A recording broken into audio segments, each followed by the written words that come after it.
Gwe Akpijlazi, hello and welcome to beautiful Susan McEachern Memorial Ballpark here in Dartmouth, or in Sydney, Nova Scotia, excuse me. It's the Dartmouth Mooseheads who are the home team, and the game, Baseball Canada got it going just a few seconds early, so all you've missed so far is Noah Renaud, the right fielder for the Windsor Stars, who are taking on Dartmouth, has worked a 2-2 count, swings and misses at strike three, but the ball goes into the dirt, and Renaud gets thrown out down at first base, so you missed part of the first at-bat of the game. We got to get Baseball Canada to work on their timekeeping skills a little bit. Of course, baseball, not a timed event, so we can't blame them too much for going a little bit earlier. That'll bring up the second baseman, Jake Lumley, as we are underway here. Top of the first inning, day two of the 2022 Baseball Canada Men's National Championships. This game featuring, as mentioned, the Windsor Stars, the champions of Ontario, taking on the Nova Scotia champions, the Dartmouth Mooseheads. Dartmouth coming in with a record of 0-1 after a heartbreaking loss yesterday, and the Windsor Stars coming in with a record of 1-0 after a relatively comfortable victory over the Edmonton Cubs yesterday. That game played over at Jerry Marsh Field over in New Waterford. We'll run you through the rest of the Stars starting lineup here. We already saw Noah Renaud strike out. He's followed by the batter currently at the plate, Jake Lumley, second baseman. Up next, it will be the shortstop, Andrew Wasiluk, batting fourth. There's a swing and a miss, and the count goes 2-2. Batting fourth for Windsor will be their third baseman, Mitch Hudvagner. Batting fifth, the first baseman, Colin Robinson. Sixth up will be the catcher, Matt Deneau. Batting in the seventh spot is the DH, Stephen Adam. In the eighth spot in the order is the left fielder. There's a foul tip to stay alive by Lumley. Batting in the eighth spot, as mentioned, is going to be the left fielder, Anthony Dufour, and batting in the ninth spot, center fielder, Jeremy Orton. And we'll set up the defense for Dartmouth after this next pitch. The 2-2 delivery coming from the Dartmouth pitcher, whom we'll introduce shortly. And there's a grounder to short. Throw across the diamond, right on target, in time for out number two. And that throw coming from the shortstop, Chris Thibodeau, will set up the rest of the defense now. Starting in the outfield, it's Jack Fader playing left. Chris Head in center. He had a couple of great plays out in center field in yesterday's game. Colby Turple will man right field. Around the infield from third to first, Jalen Trider, Chris Thibodeau, who we already mentioned. Anthony McKinley plays second, while Ty Doucette is at first base. Dan Comeau behind the plate. And your pitcher who got a strike one pitch on Andrew Wasiluk there is Jason Mosier. Mosier getting the start today after a wonderful appearance by Cody Schreider yesterday on the mound, 6 2/3 innings, giving up just one run on two hits, but the one run he gave up was a home run with two out in the bottom of the sixth inning. That ended up being the only run of the game in a 1-0 loss for Dartmouth as they fell to the Elmwood Giants, the Manitoba representatives here at the National Championships. Another strike called on Andrew Wasiluk there. The count goes to 1-2. Wasiluk, the shortstop for the team from Windsor. Windsor making their first trip to the Nationals since back in 2012. There's a grounder right down the first base line, but it ends up going just foul. Windsor actually 5-time in a row national champions from 2008 to 2012, but haven't been here since.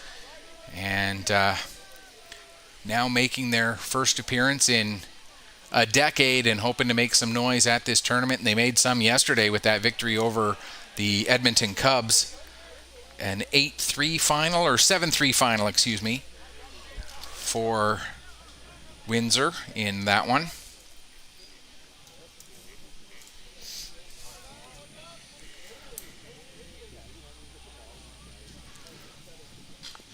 Foul tip, and staying alive there is Wasiluk. Running you quickly through yesterday's full scoreboard. We talked about the Elmwood Giants defeating Dartmouth by the score of 1-0, and we talked about Windsor beating the Edmonton Cubs by a score of 7-3. Both of those games, obviously, in this pool, while the other pool saw New Brunswick the team representing the New Brunswick League, but the team is actually out of Prince Edward Island. The Charlottetown Goody Auto Body Islanders, they defeated the Kamloops Sun Devils by a score of 10-0. And the other game in that other pool saw the St. John's Capitals defeat the host team in this tournament, the Sydney Sooners, by a score of 4-3. There's a ball up into center field. It's going to drop in front of Head for a single. And so Andrew Wasiluk comes on and gets the first base runner of the game here in the top of the first. And that'll bring up the third baseman, Mitch Hudvagner. And quick note, the other game that's going on right now, the other 4:30 game at Jerry Marsh Field over in New Waterford, is the other game in this pool featuring Elmwood, the Elmwood Giants, and the Edmonton Cubs. Comebacker right back to Mosier. He was able to handle it. And the throw over to Doucette at first base for the third out of the inning. So no runs on one hit, no errors, and one runner left on base through half an inning. The score is still 0-0. There we go. 1, 3, there we go. We're going to go to the bottom of the first now, and the Dartmouth Mooseheads going to make their first plate appearance of the game. Let's take you through the Dartmouth Moosehead order right now. Leading off, it'll be their center fielder, Chris Head. He had a whale of a game yesterday. A couple of brilliant defensive plays, as well as a very, very good day at the plate. He was an absolute speed demon out there for the Mooseheads. Batting second, the shortstop, Chris Thibodeau. Batting third, playing first base, Ty Doucette. In the cleanup spot, it's the second baseman, Anthony McKinley. Batting in the 5-hole is right fielder Colby Turple. 6, 7, and 8, you've got the third baseman, Jalen Trider, left fielder Jack Fader, and catcher Dan Como. And batting in the 9 spot is the DH, Cody Schreider. We mentioned Schreider was the pitcher yesterday. Pitched a complete game. As we mentioned, it was only 6 2/3 innings, though, as he gave up the only run of the game, a home run out over the right field fence, excuse me. But today he focuses on the at-bats, and we'll see what kind of a difference he's able to make in that capacity. Defensively for the Windsor Stars, outfield from left to right, it's Anthony Dufour, Jeremy Orton, and Noah Renault.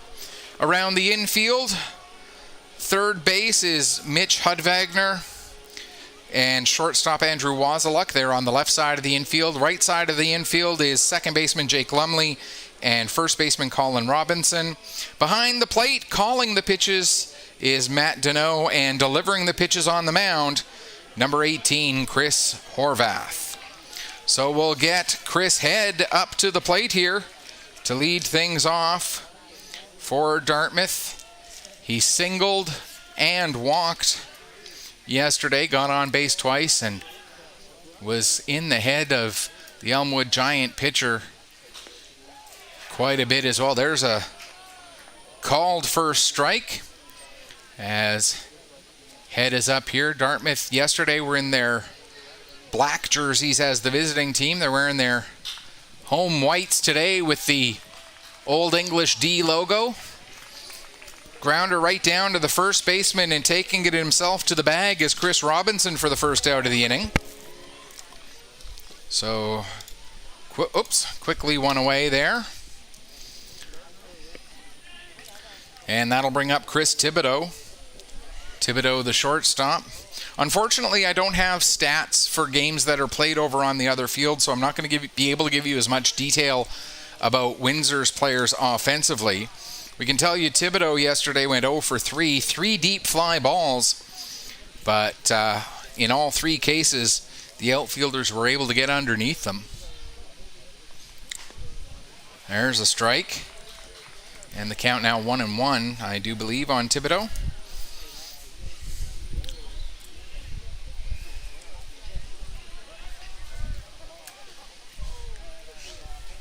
As here comes the 1-1 pitch.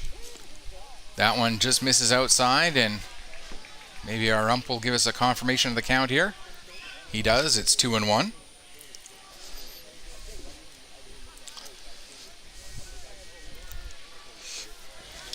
Our first look at Horvath on the mound. As the righty delivers, that one misses outside, 3-1. Quite an upright stance for Horvath.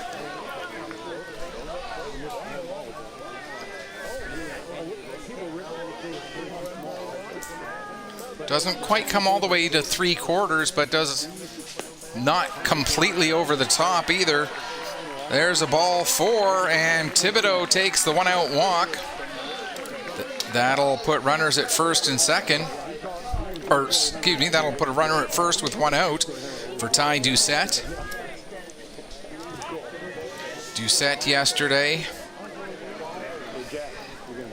walked and singled, as well as struck out once, so officially 1 for 2, but 2 out of 3 times able to get on base. That one fouled off.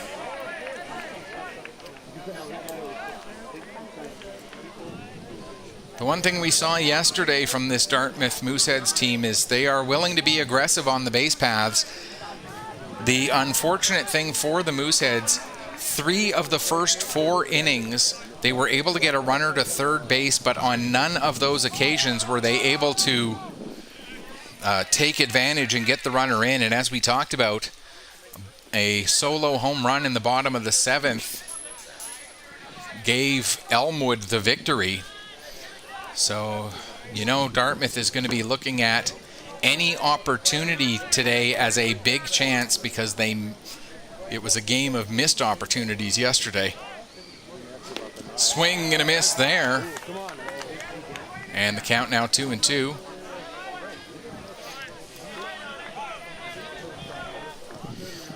Good solid swing there from the Dartmouth left-handed hitting first baseman, but just a little, or 1-2, excuse me. He was just a little bit over top of the ball with that cut.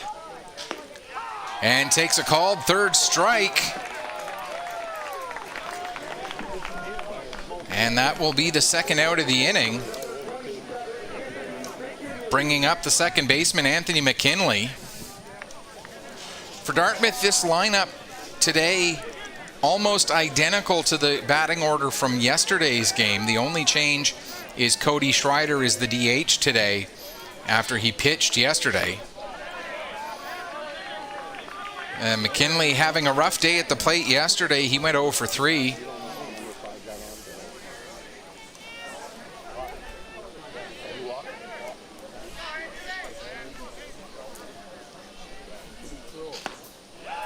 Swings there, and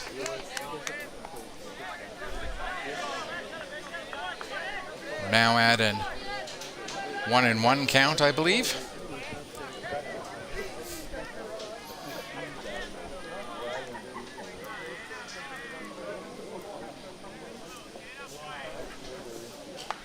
That one fouled back into the screen. And now Horvath just 1 strike away from getting out of this first inning. Not that he's been in any trouble, just the 1-out walk.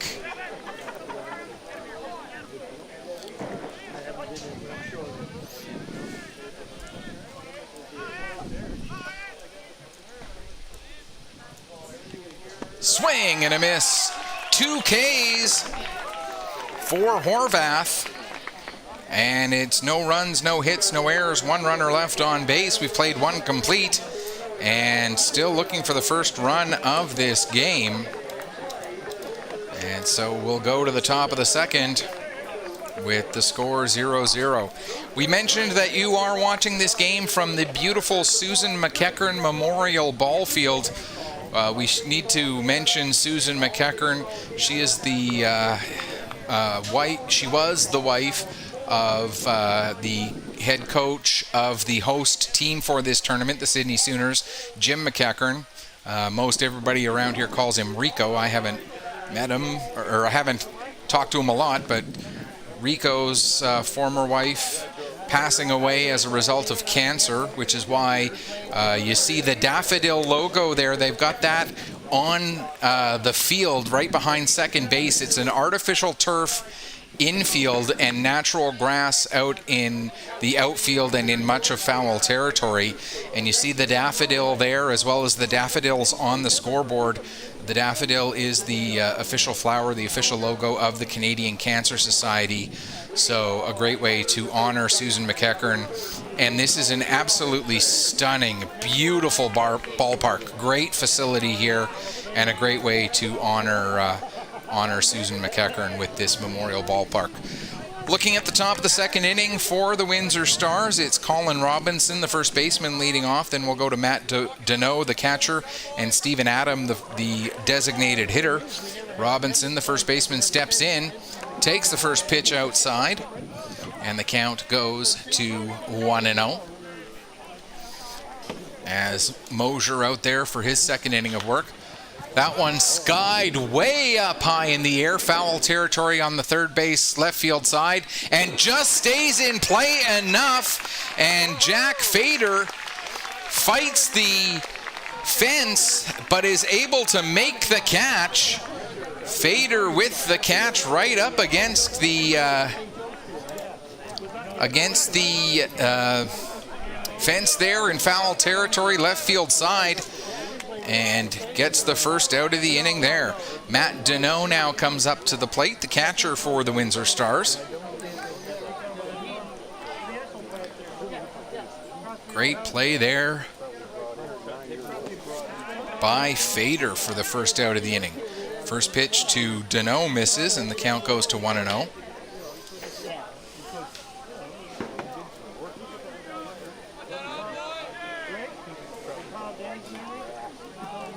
Mosier delivers, and that one sent way high into left field, and that one is not going to get caught by anybody. A solo home run for Matt Deneau as he gets a hold of all of that one, and the Windsor Stars go out in front 1-0. A big blast, a no-doubter for Deneau there. And that'll bring up the designated hitter, Stephen Adam, as the Stars are out in front with the first run of the ball game. You knew as soon as that one came off of the bat that it was going to be going. Adam shows bunt and then pulls the bat back for ball one.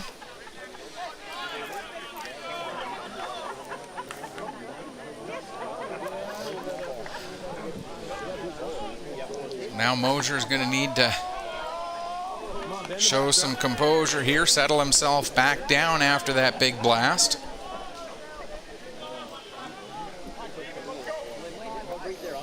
He's an experienced pitcher, though. He'll be able to handle that.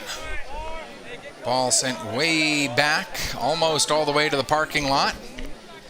Which reminds me, if anybody is in the Sydney area and wants to head down to the ballpark, if you do park on the closer side of the parking lot, remember you are doing so at your own risk. Although the parking lot is far enough back, probably not much of a risk, but I always feel like I should be putting out that PSA announcement. Just misses outside, and the count runs full on the designated hitter, Stephen Adam. Anthony Dufour, the left fielder, in the on-deck circle.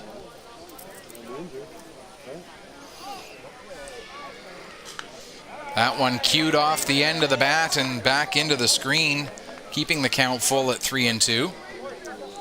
Good job by Adam to fight that one off.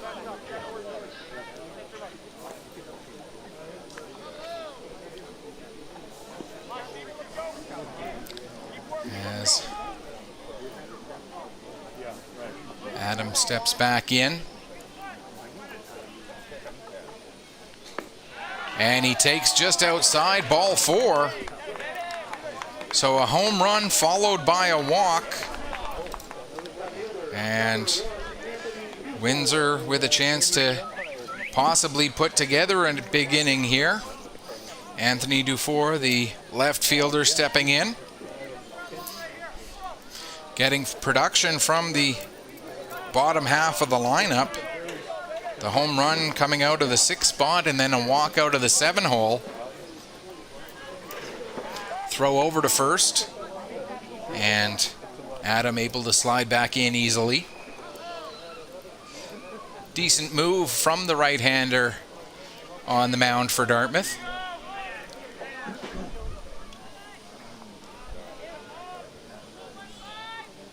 Here comes the pitch from Mosier, runner going. Pitches, misses inside, and Adam with good speed able to steal second. Dufour now ahead in the count, 1-0. And we see the Windsor Stars with the aggressiveness on the base paths that we saw from Dartmouth in their game yesterday.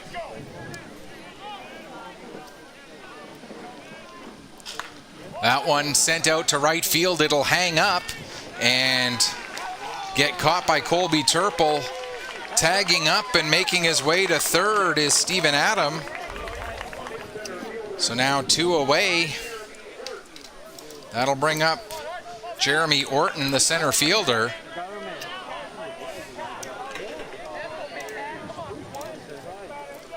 But an important 90 feet for Adam.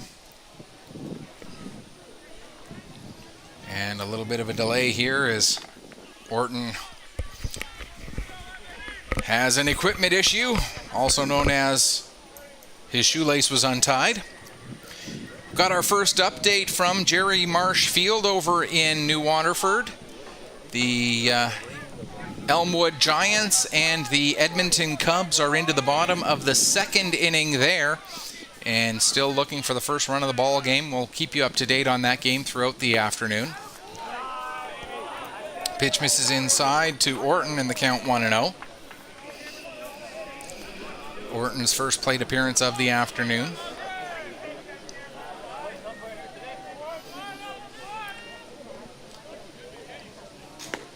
That one catches the outside corner in the count, 1-1. I gotta say, and anybody who knows me knows how much of a fashion critic I am when it comes to the world of sports. I gotta say, I really like these Stars jerseys with the dark maroon or navy, and they describe it as navy and purple, and then the numbers green on the back. It makes for a very sharp jersey, and I like the white sleeves too. It adds a little bit of contrast. Of course, with Dartmouth, can't argue against the old school pinstripe with the Old English D a la the Detroit Tigers.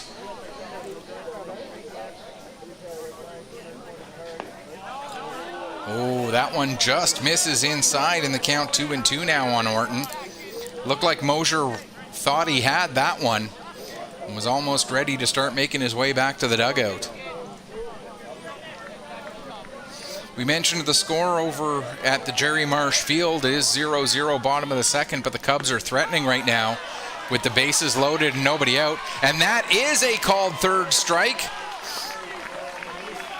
Orton maybe didn't think so, but it is the case. So in the top of the 2nd inning, we had 1 run on 1 hit. There were no errors and 1 runner left on base. We'll go to the bottom of the 2nd inning, and the score is now the Windsor Stars 1 and the Dartmouth Mooseheads 0. Due up in the bottom of the 2nd inning, it'll be 5, 6, and 7 for the Mooseheads. Colby Turple, the right fielder, Jalen Trider, the third baseman, and left fielder Jack Fader. If you missed it a couple of minutes ago, we'll run you through yesterday's scoreboard once again. The Elmwood Giants beat these Dartmouth Mooseheads by a score of 1-0. The other game in this pool was, of course, these Windsor Stars defeating the Edmonton Cubs by a score of 7-3. In the other pool, it was the Charlottetown Goody Autobody Islanders defeating the Kamloops Sun Devils by a score of 10-0. And it was the St. John's Capitals over the host team, the Sydney Sooners, by a score of 4-3.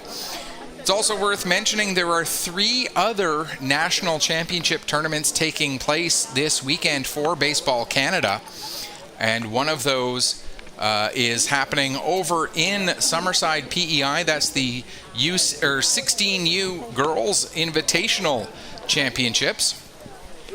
That's taking place in Summerside. Then down in Windsor, where the Stars are from, Windsor is currently hosting the 13U National Championship Tournament, and also happening this weekend, started yesterday in Saskatoon, Saskatchewan, the 15U Ray Carter Cup taking place. So you can follow all of those tournaments all weekend long through baseball.ca. Check them all out.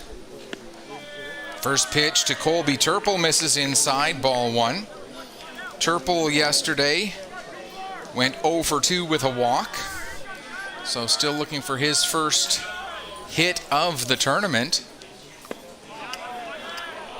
That pitch misses low, ball 2.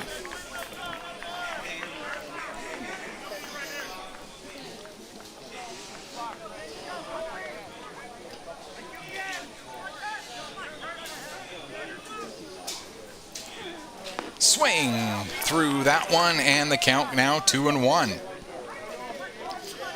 The left-handed hitting right fielder with the old school pants just above or just below the knees.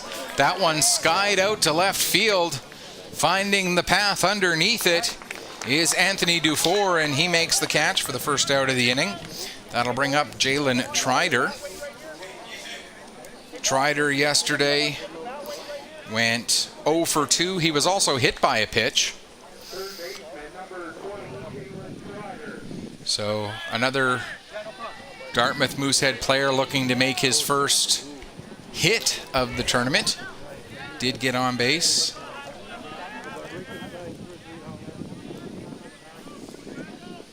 And here comes the delivery from Horvath. And it's a called strike 1. Horvath, very deliberate with his delivery. Not a lot of wasted motion at all. That one fouled off, way up out of play and on the right field side. 0-2 the count. That one would have been second or third deck at those bigger ballparks where the guys make the 7 and 8 figures a year. That one misses high, 1-2 the count. Of course, these ball players playing for the love of the game as much as anything else. Although I was reading that a couple of players in this tournament actually were drafted for the major leagues. I'll have to see if I can find the information on that. I know it was one of the Edmonton Cubs, and I want to say one of them was for these Windsor Stars, if my memory serves. Swing through that one, and that'll be the second out of the inning as Trider goes down swinging. That'll bring up Jack Fader. Fader yesterday 0 for 2 with a walk. You'll hear a lot of that about yesterday, as there were just 2 hits for Dartmouth in yesterday's game. Ty Doucette had one, Chris Head had the other. But they did have 7 runners reach base as they walked, and there was the one hit by pitch, as I mentioned. Left 7 runners on base through the first 4 innings, and then through the 5th, 6th, and 7th were retired in order all 3 of those times. There's a called strike 2. And Horvath working through the bottom of the second inning here. Getting ahead in counts and pounding the strike zone. That one just misses inside in the count 1-2. The catcher, Matt Deneau, doing a good job trying to frame that ball.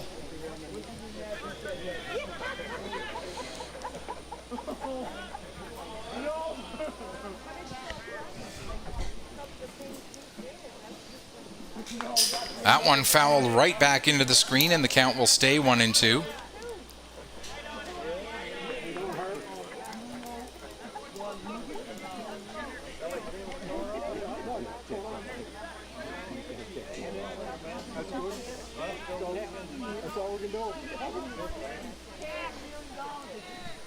Swing and a miss, strike 3, 4th strikeout through 2 innings for Horvath.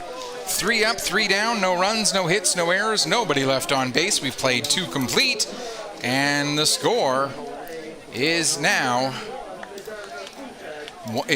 1-0 for the Windsor Stars. Goodness knows I am not perfect. I will make mistakes from time to time, and if I do, I look for corrections, and there are ways you can get in touch with me to let me know if I make an error, or if you just want to touch base and have a little bit of an interactive broadcast. You can reach me through Twitter at PetterPC_sports. That's at PETTER, PC as in Pictou County, where I'm based out of, _sports. You can also reach me through Facebook. The Facebook page is facebook.com/PetterSports. And there you go. You can touch base with us. And there they are right on the screen. And I have to give a huge shout out to Dixon Cho and as well Jeff Porter for helping to make sure that we got those logos and those addresses up there. I didn't even think about it until about 10 minutes before this game, and look at that, bottom of the second inning, they've got that graphic up and ready to go for me. Thanks so much, guys. So if you want to send me a message on Twitter or on Facebook, you can do so through either of those addresses. And if it's a question, I'll try to answer it. If it's a comment, as long as it's not too mean, I'll try to respond to that as well. But if it's deserved and it's mean, I'll take it. Well, we're back to the top of the order for the top of the third inning here for Windsor. It's Noah Renaud getting things started. He led off the top of the first inning with a strikeout.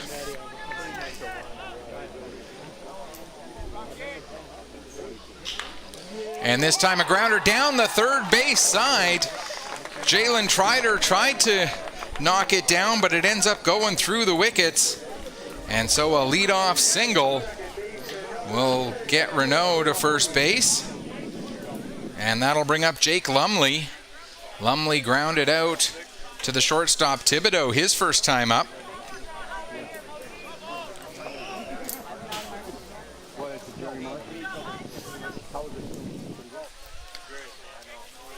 And Renaud getting a decent lead out there at first base. Pitch out on the first pitch, as they were expecting him to take off, but no dice.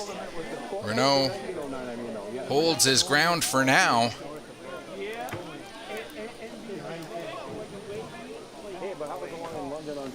And Renaud taking off on the second pitch. It misses outside as well. And Renaud in there in plenty of time with the steal.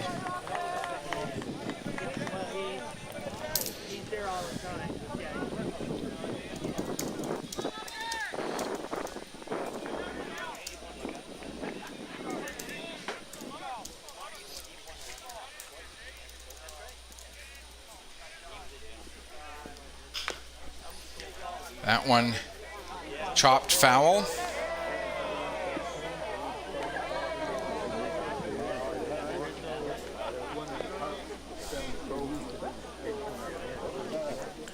And so the count now 2-1.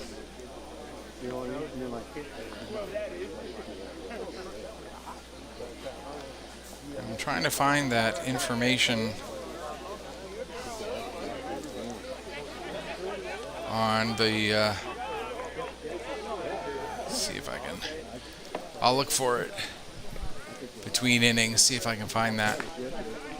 Nice curveball. Started outside, but broke in over the plate for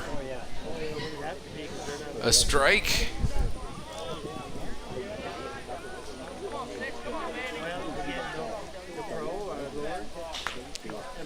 That one pulled foul, and the count now 2-2.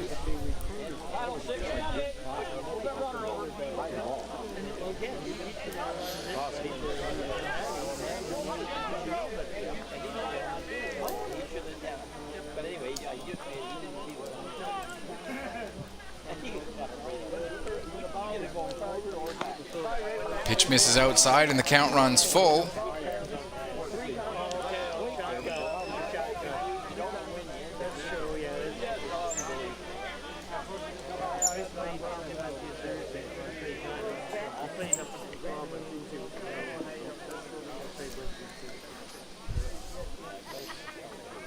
I was correct. It is one of the, there's a grounder to short, gobbled up by Thibodeau. He gets the throw across the diamond in time and gathered in. Looked like he was having a little bit of trouble getting it settled there, was Doucette, but he is able to make the play for the first out. But advancing to third base on the play as he was running with the pitch was Renault. And Lumley, who just hit that, is one of the players that I was talking about, was selected by the Oakland A's back in 2017 in the 33rd round. And it was also one of the members of the Edmonton Cubs. I was right about that part, Corey Scammell, who was drafted by Seattle in 2011. So as we were talking, you know, maybe these players, you know, they're not going to make the multi-million-dollar deals like the players at the bigger stadiums, but these players playing for the love of the game and playing at a very high level, very high-quality ball. There's a single out to right field, and that will drive in Renault for the second run of the game. And the Stars now lead it 2-0. So an RBI single there for Andrew Wasiluk. He's now 2 for 2 on the day. And that'll bring up Mitch Hudvagner. He grounded back to the pitcher his first time up. Quick update, the Edmonton Cubs were able to score 2 runs in the bottom of that second inning. So they were threatening with the bases loaded, nobody out. They were able to convert to get 2 across. We're into the top of the third now in that one as we are here. And it's the Edmonton Cubs leading 2-0, the same score we have here with the Windsor Stars leading 2-0. The only difference is the Cubs there are the home team in that game against the Elmwood Giants, whereas Windsor is the visiting team here against the Dartmouth Stars, or Dartmouth Mooseheads, excuse me. That one sliced foul off the bat of Hudvagner.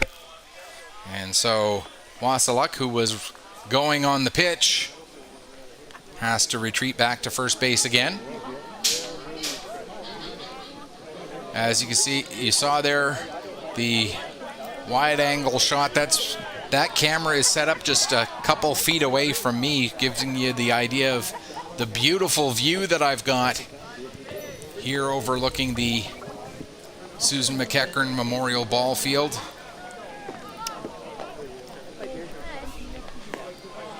And there's a called strike 2 on Hudvagner. And again, if I'm mispronouncing any players' names, I did go over and talk to the coaches. I talked to Dartmouth's coaches prior to yesterday's game. I talked to the Windsor coaching staff prior to today's, because I didn't get to see Windsor yesterday. So if I am mispronouncing any names, it's entirely on me that I didn't gather the information correctly. Another pitch fouled off by Hudvagner.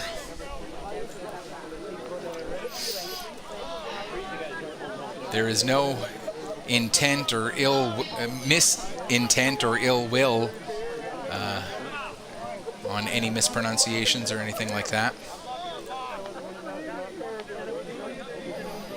1-2 the count here on Hud Wagner. And Mosier delivers.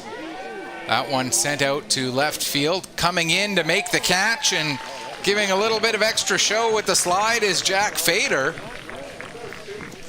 Don't know that we I'll give him the benefit of the doubt. Fader with the slide to make the catch for the second out of the inning. That'll bring up Colin Robinson. He fouled out to Fader last inning. A ball that Fader had to fight with the fence in foul territory to make the grab, and he did a great job of doing so. First pitch to Robinson this time misses outside, and the count goes to 1-0.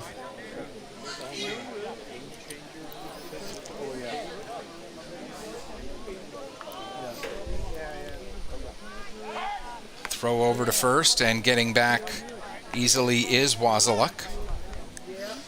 We mentioned Windsor getting here by virtue of winning the Ontario Finals this year. They beat Sarnia in the championship game 10-5. For Dartmouth, the Mooseheads, they actually beat the host team in this tournament, the Sydney Sooners, to win the Nova Scotia Senior Baseball Championship. And both of those teams knew going into the championship series that they were going to be in this tournament, because if Sydney won, then Dartmouth would get in as the Nova Scotia representative regardless. But a hard-fought battle between those two teams, and they may run into each other again if both make the playoffs, and if the bracket ends up working out just right, we may see another Nova Scotia versus Nova Scotia matchup. Dartmouth, 22-time provincial champions, and that one grounded over to the shortstop. Long throw for Thibodeau on one hop, picked up by Doucette, and it gets there in time. So Thibodeau twice in that inning with the throw over to first to make the putout, and that will finish off the top of the third inning. But we had another run for Windsor on 2 hits. There were no errors and 1 runner left on base, and we've played 2.5. The Windsor Stars leading the Dartmouth Mooseheads by a score of 2-0. Due up for Dartmouth in the bottom of the third, it'll be the catcher Dan Como, the DH Cody Schreider, and then back around to the top of the order for Chris Head. And another quick look at the scoreboard from Jerry Marsh Field. Again, the other game in this pool. The Edmonton Cubs looking to avoid dropping to 0-2 as they lead the Elmwood Giants by a score of 2-0. They're now into the bottom of the third there as well. And again, Windsor and Elmwood, the two teams that won yesterday, both looking to try and get to 2-0. And the format for this tournament, 2 pools of 4, and top 3 teams in each pool will advance to the quarterfinals. The second place team in Pool A will play the third place team in Pool B, and vice versa. The winners of each pool will go directly through to the semifinals, where they will meet the winners of the 2 quarterfinal games. And then, of course, we've got the bronze medal game after that, and the gold medal game coming up Sunday night at 7:30. So still lots of baseball left to go here. We're just at the beginning of day 2 of this event.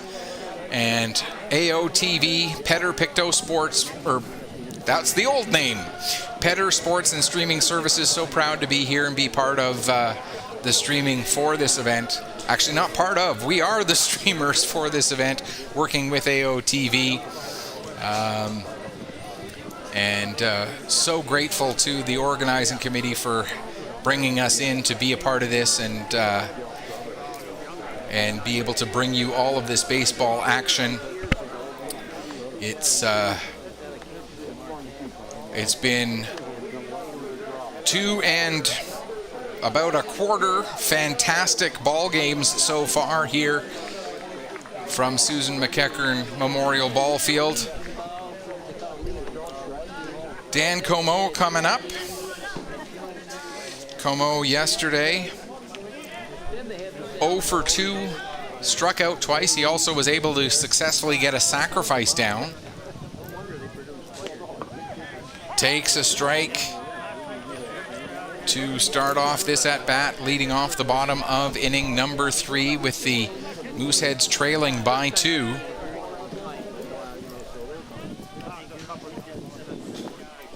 Team has gone through a few variations on their name over the years, and this, of course, a franchise that's been around for a long time. At one point, were known as Dartmouth Moosehead Dry, and you still see some fans and some people referring to them by that name as the ball brought down the left field line, and Comeau with the leadoff single as the ball dropped in just fair. That'll bring up Cody Schreider. He did get one plate appearance in yesterday's game. In the top of the 7th inning, he ended up coming into the batting order and grounded out to third, so he is 0 for 1 on the tournament so far. We mentioned that Schreider was the pitcher in yesterday's game for Dartmouth. Takes a strike here in the count 0-1. When he came into bat in the top of the 7th yesterday, there was still 0-0 on the scoreboard.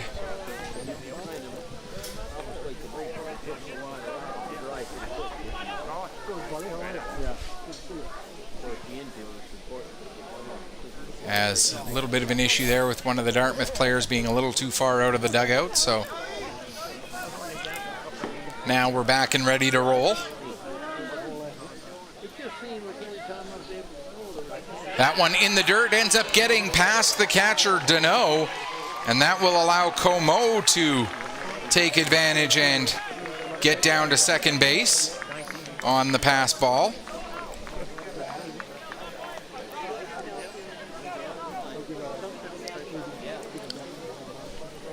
So now Schreider with a runner in scoring position. Still nobody away here.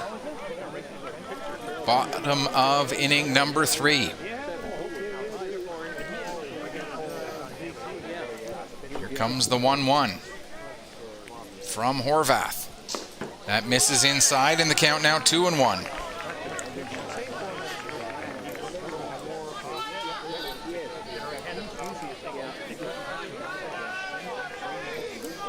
Horvath, again, very deliberate with his delivery. Takes time to look back at second. Looks in, now delivers. That one sent into the air in right center. The right fielder, Renault, comes over to make the catch. And not deep enough for Comeau to tag up. So he'll be stuck at second base. And that brings us back around to the top of the order for Chris Head. Head 0 for 1 on the day as he led off the bottom of the first with a ground out right to the first baseman. That first baseman, of course, is Colin Robinson. Got to give him his due. Pitch misses inside, ball 1 to the Moosehead center fielder.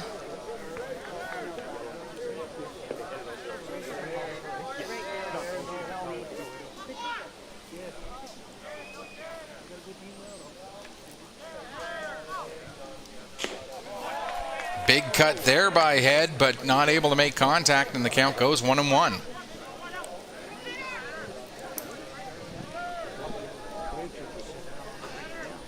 In yesterday's game, Head made 2 incredible plays out in center field. Diving catch, and then he got up and threw the ball into second to double off the runner who was on second base at the time. takes a called strike 2 there. And then in the top of the 7th inning, another incredible diving catch.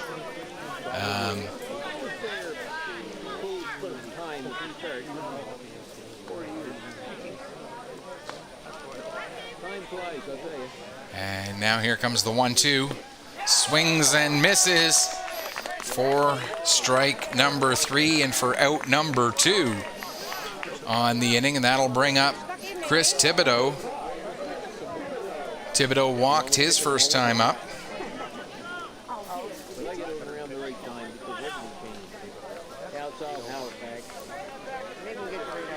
As a beautiful day here in Sydney. We were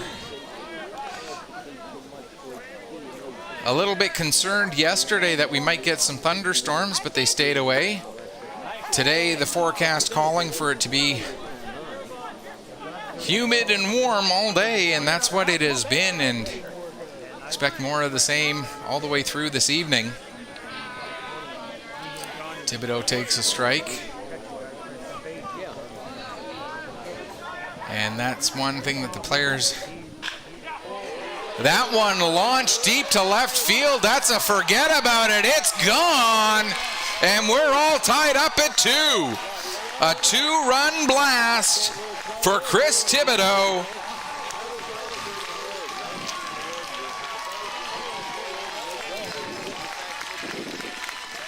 And that ties up the score. Another no-doubter over the left field fence. We've now had one for each team this afternoon. And that'll bring up Ty Doucette. He's 0 for 1 today. But this game now gets a reset here in the bottom of the 3rd inning. Pitch on the low inside corner for strike 1.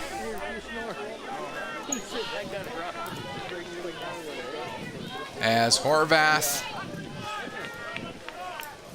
settles back down, and that one misses just outside. 1-1 the count. They're into the top of the 4th in the game in New Waterford.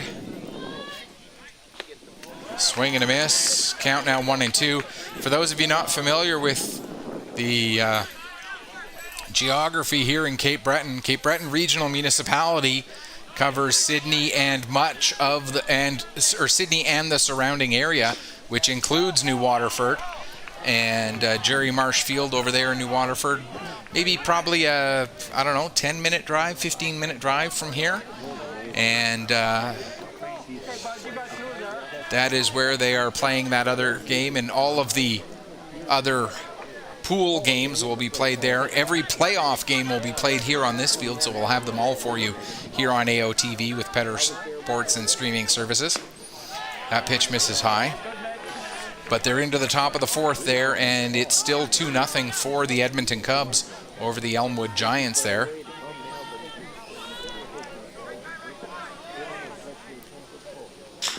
Grounder just gets through the right side of the infield. Diving attempt by Chris Robinson, but not able to get his glove on it. And that will bring up Anthony McKinley. He's 0 for 1 with a strikeout. One of the 5 strikeout victims so far for Horvath this afternoon.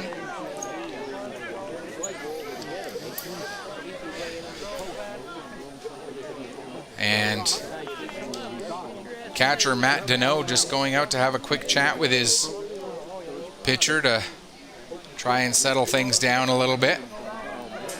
Give him some time to catch his breath, perhaps. As I try to look and see if doesn't appear to be any action in the Stars bullpen at this point.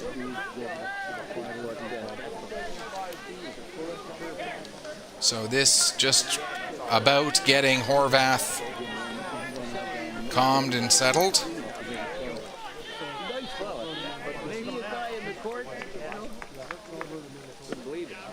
Breaking pitch in for a strike, and the count goes 0-1.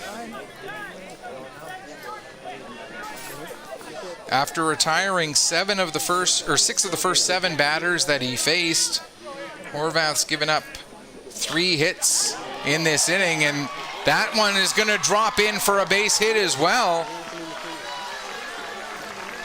That's the 4th hit this inning for the Mooseheads. Back-to-back singles put runners on first and second. And that'll bring up Colby Turple. He flew out to left field his first time up.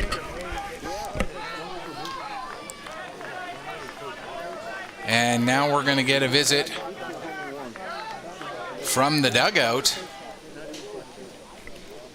And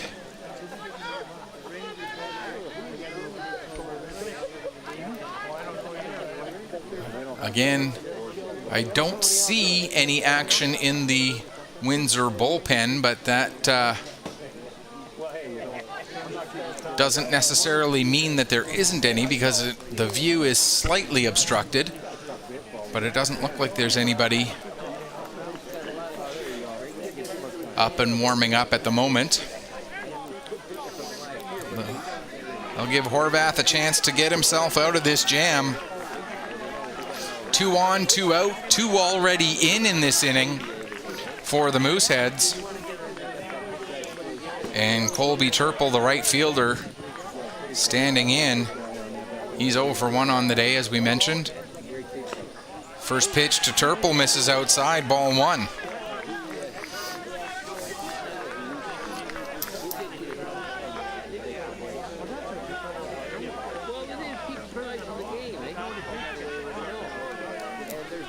Here comes the 1-0. In over the outside corner for a strike. 1-1 now the count on Turple.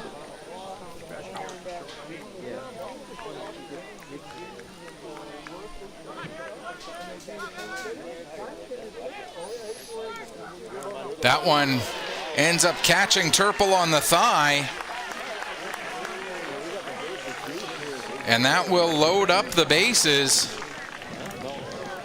for Jalen Trider. Trider coming up here, 0 for 1. He's one of those 5 strikeout victims that we talked about. But 4 in a row reaching base for the Mooseheads. That one fouled off. This the 8th batter of the inning now for Dartmouth, as they look to try and take a lead here on the champions from Southern Ontario.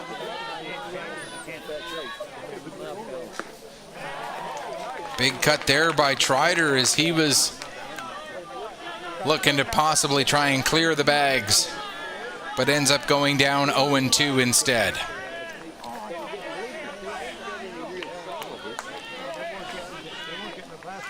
Here comes the 0-2 delivery from Horvath. And that one launched out to center field, but it looks like it's going to hang up long enough. And getting over underneath it to make the catch is Jeremy Orton for the 3rd out of the inning. But not before. The Dartmouth Mooseheads put 2 on the board with 2 runs on 5 hits, no errors, the bases left loaded. So for Dartmouth, what might have been even more ends up being enough to tie up the game at 3 apiece. We'll head to the top of the 4th, due up for Windsor in the top of the 4th inning. It'll be the catcher, Matt Deneau, the designated hitter, Stephen Adam, and the left fielder, Anthony Dufour. And Dartmouth Mooseheads 2, Windsor Stars 2 through 3 complete. And I gotta say, knock on wood, we have been very lucky to have so far 3 close ball games here at this diamond. And it's been an absolute delight to be here calling these games so far. Phenomenal baseball. The 1-0 game yesterday between Elmwood and Dartmouth. I know there are some fans who, they don't might not enjoy low-scoring games like that. You know what? For me, if it's a close game, if it's a 1-0 pitcher's duel all the way through, if it's an 8-7, back and forth nail biter, close ball games are entertaining and full of drama. That's all you can ask for. Matt Deneau steps in. He's responsible for one of the two Dartmouth or Windsor runs with the solo home run back in inning number 2. Deneau launched one out over the advertising signs on the left field fence. Sends this one out to center field. Coming in is Head, and he'll get there to make the catch. That will bring up Stephen Adam. Adam walked his first time up, stole second, and then advanced to third on a fly ball to right field, but ended up being stranded there back in inning number 2. So Adam still looking for his first official at-bat while he has that one plate appearance here this afternoon. Nice little bit of a breeze here in Sydney this afternoon. Enough to keep it a little bit cooler and more manageable. Yesterday was still as anything and hot and humid. That one fouled back into the netting, and the count goes 2-1. But got a little bit of breeze in here today, and it makes a big difference.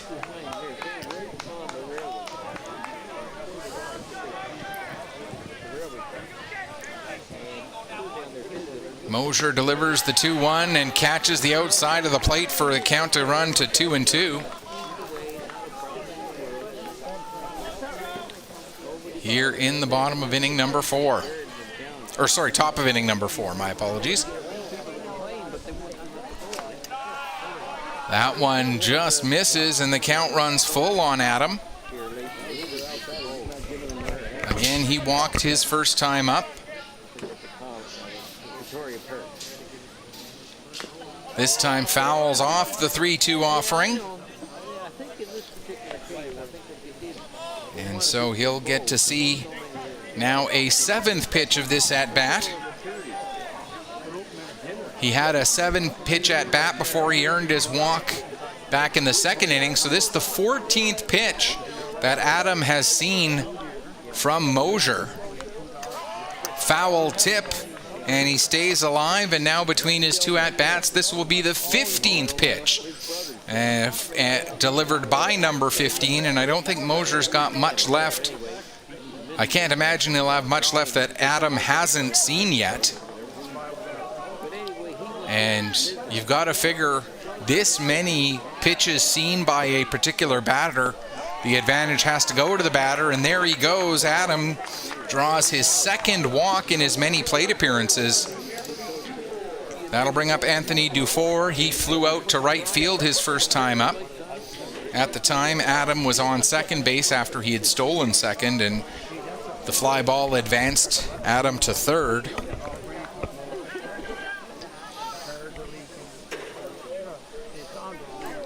Here we have 1 on, 1 out. Top of inning number 4, tie ball game. Windsor with 1 in the second, 1 in the third. Dartmouth responded with 2 in the bottom of the third to tie it up. The first pitch to Dufour, a called strike, and the count 0-1.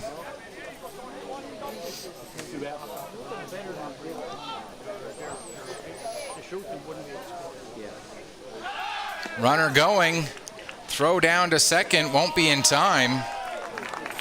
And that's the 2nd stolen base of the day for Adam.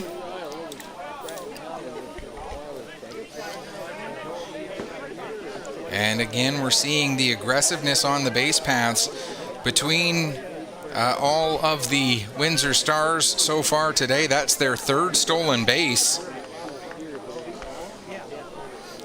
Out of 1, 2, 3, 4, 5 base runners, 3 of them have gotten a steal.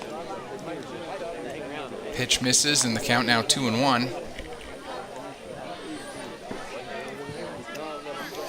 Of course, there was a 6th base runner in a sense, but he had a home run, so he never would have had a chance to get a steal anyway, so I didn't count him. So out of the 5 who reached base and were actually on base while other pitches were being delivered, 3 of them have gotten steals, 2 of those being Stephen Adam. That one knocked foul, and the count now 2-2 as Mosier slowing down the pace a little bit here in the 4th inning.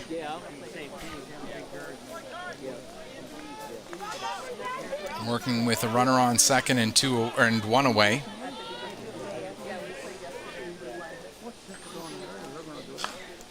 That one skied high but very shallow, right behind second base. Now onto the right side of second base, coming all the way over to make the catch is the shortstop, Chris Thibodeau. As the ball was hooking, Thibodeau was tracking it the whole way. That brings up Jeremy Orton for his second plate appearance. Orton caught looking for one of the 2 strikeouts that Mosier has so far today. That one fouled right back into the fence, and the count 0-1.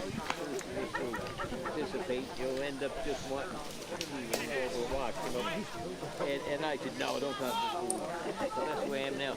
I actually shot one last year, and I didn't even try. I went up to the, I never sat in the blind place. Really sat. Laying down the bunt, and it looks like he's going to beat it out as Jeremy Orton, as the Stars caught the Moosehead left side of the infield a little bit too far back. Trider not able to get in time to make a play, and the bunt single puts runners at the corners with 2 away and brings us back around to the top of the order for Noah Renault. He's 1 for 2 with a single and a stolen base. He also came around to score.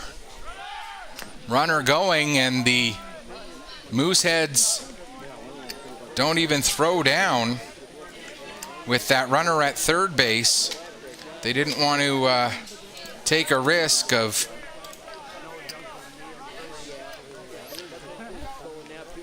the runner breaking from third. That pitch misses low, and the count now 2-0 on Renault. So 2 in scoring position for the Stars left fielder.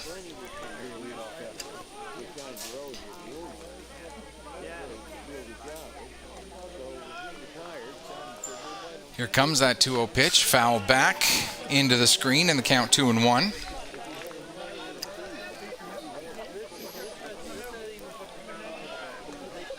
Our next game at 7:30 will feature the Charlottetown Islanders taking on the host Sydney Sooners.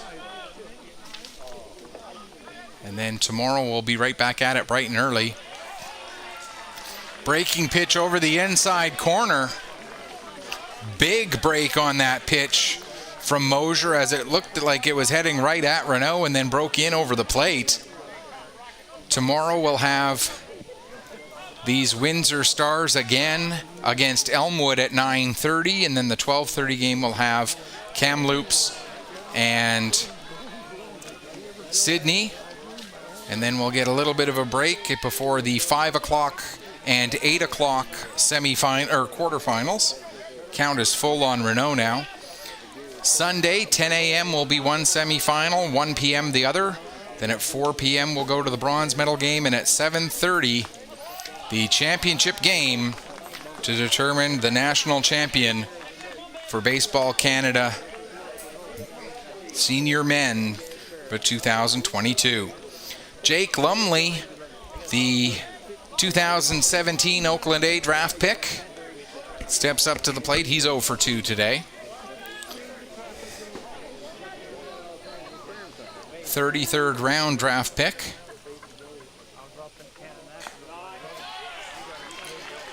Which is still about 850 rounds sooner than I would even get looked at as a sympathy pick. No, I was never. So there's pitch, catches the corner, and the count 0-2. Lumley has a chance to say something that not a lot of other people can. He was drafted into Major League Baseball.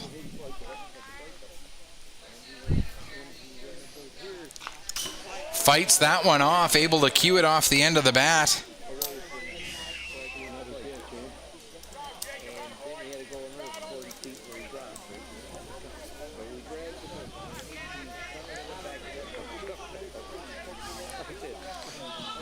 Lumley made it as high as A ball, playing for the Beloit Snappers in 2018. Got into 15 games with the Snappers.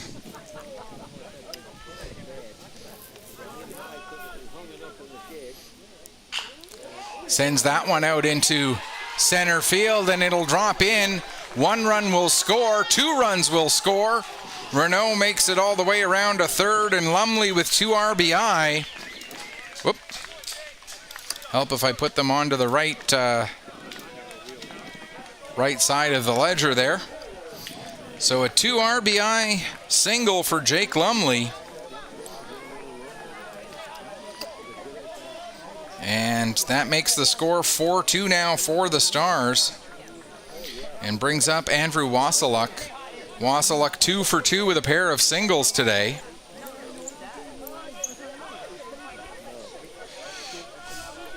We mentioned runner going, and again with runners on the corners, since there was that man on third, Dartmouth choosing not to even throw down.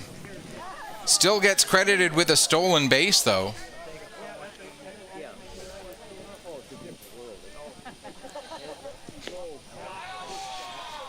Pitch misses outside, 1-1. The count on the shortstop for the Windsor Stars. Of course, the Stars not unfamiliar with looking at the logo that the Dartmouth Mooseheads are wearing, being right across the water from Detroit.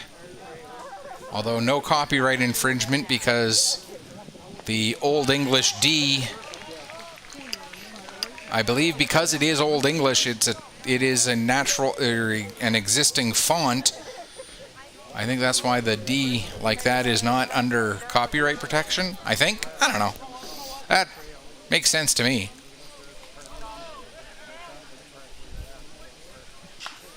That one sent foul, and the count 2-2 on Wasiluk.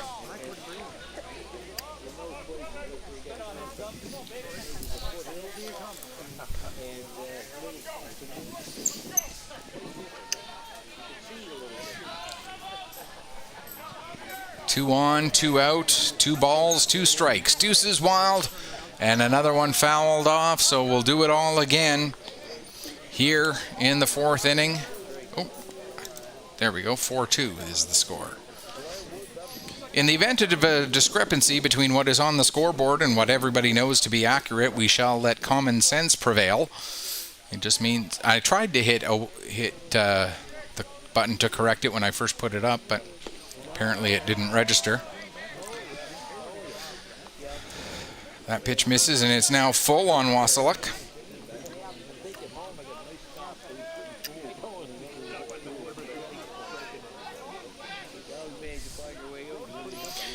The Edmonton Cubs have added a 3rd run in the bottom of the 4th inning there. They're now into the top of the 5th with Elmwood up to bat, but the Cubs leading it 3-0.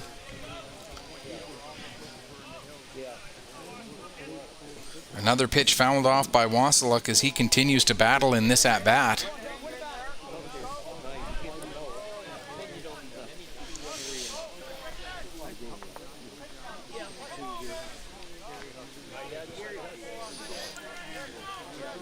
And swings through, and a third strikeout for Mosier, but not before 1 run or 2 runs on 3 hits. No errors and 2 more runners left on base for the Stars. We've played 3.5. We'll head to the bottom of the 4th with the score 4-2 for the Windsor Stars. Due up in the bottom of the 4th. It's the bottom third of the order. Fader, Como, and Schreider. So we'll go to the bottom, change that. There we go, and the scoreboard looks like it's supposed to. Hey, what do you know?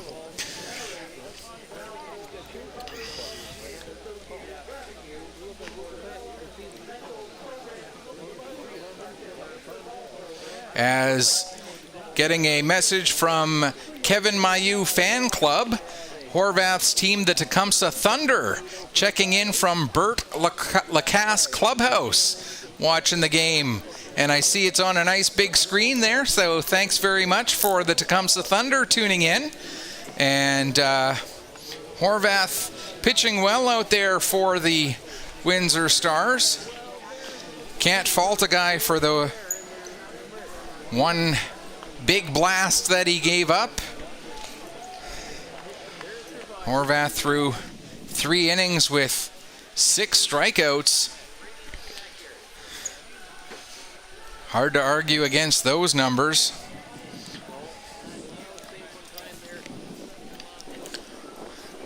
And Jack Fader, one of those 6 strikeout victims, will be the leadoff batter here in the bottom of the 4th inning.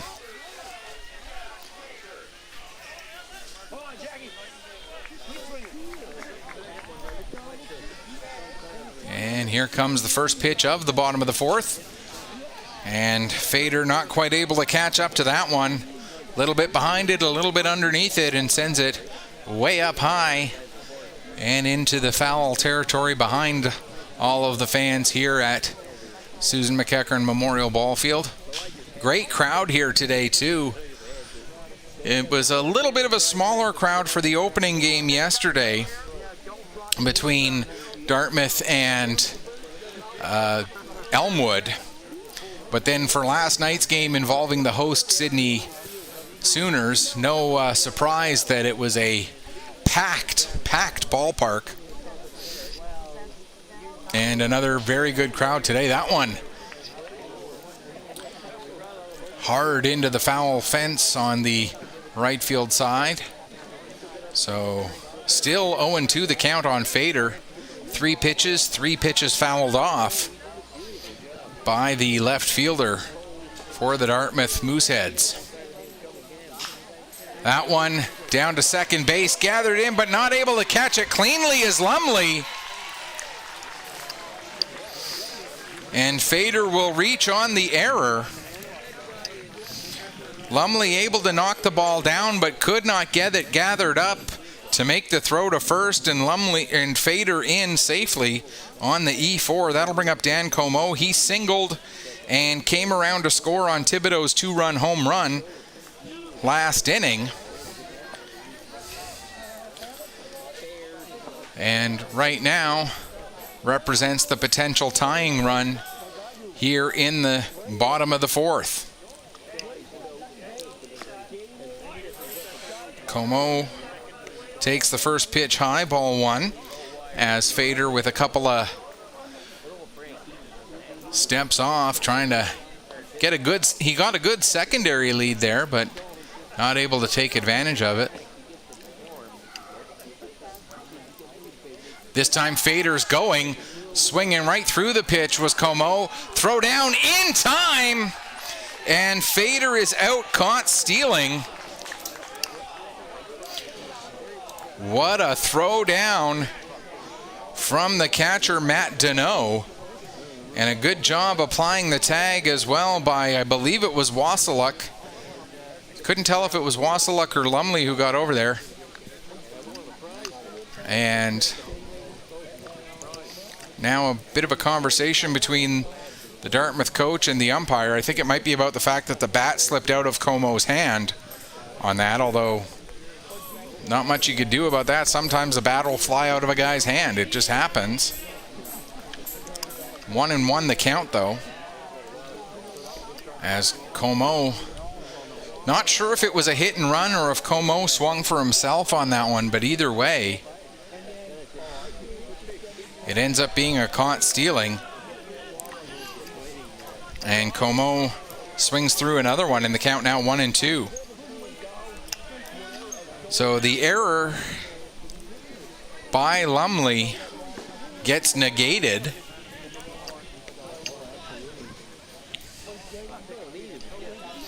And here comes the 1-2. Como able to hold up, and the count goes 2-2 as the ball blocked in the dirt there by Deneau.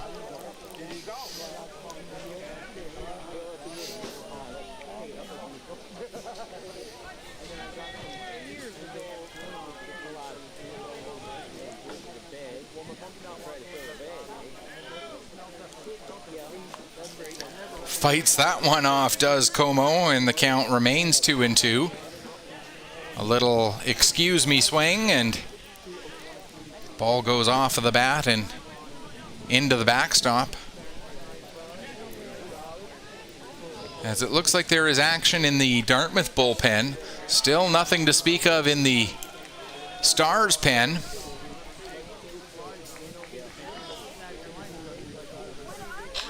Grounder right back to Horvath. He's able to knock it down, pick it up, and throw to first in plenty of time for out number 2.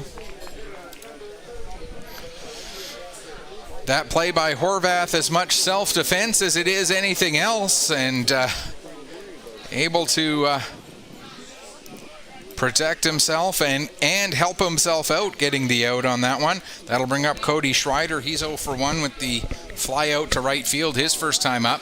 First pitch misses outside, ball 1. Looked like Horvath almost changed his release point on that one, as he's been going a little bit more over the top, but that one almost coming almost like 3/8 or 5/8 sidearm. That first pitch was, anyway. This time he was a little bit back more to his more over-the-top delivery.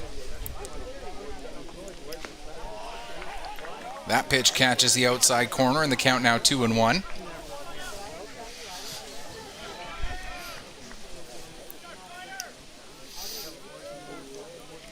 Here comes the 2-1 delivery, and he catches the corner, 2-2. Horvath has had good control in this game, certainly.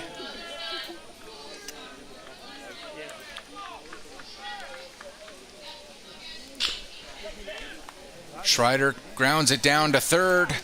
Across the diamond from Hudwagner to Robinson. And after the error, no runs, no hits, the one error, but nobody left on base after the caught stealing. We'll have the top of the 5th inning coming up in just a moment.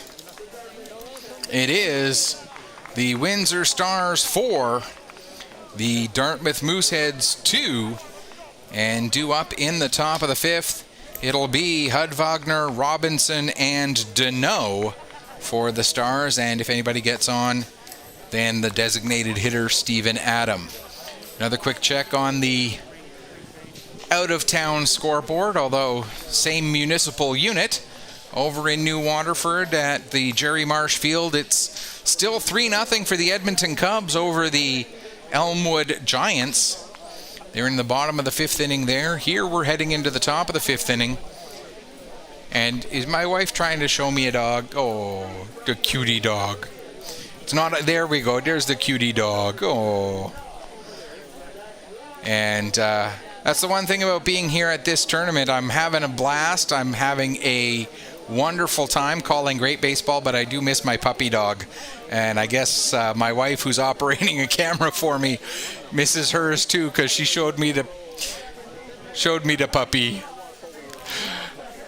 And Princess, if you're watching, keep being a good girl.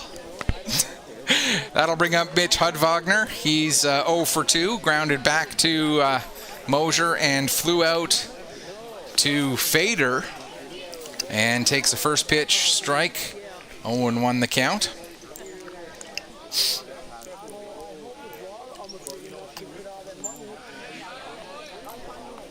And Princess, if you're watching, how are you operating the keyboard to have gotten to the website? That's the other question. 1-1 now the count on Hud Wagner. When you're alone in a booth, you got to find ways to amuse yourself sometimes.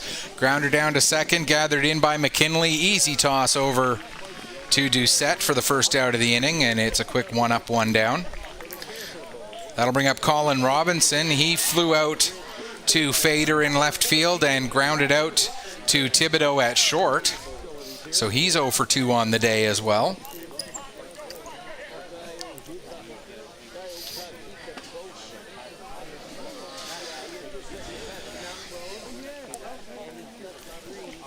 And the Windsor Stars first baseman takes a first pitch strike, 0-1.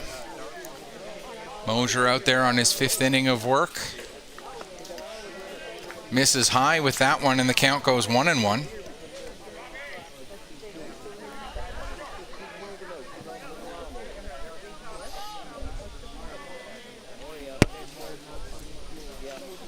Swing and a foul tip, it looked like, and then it ended up going off of the back leg of Robinson.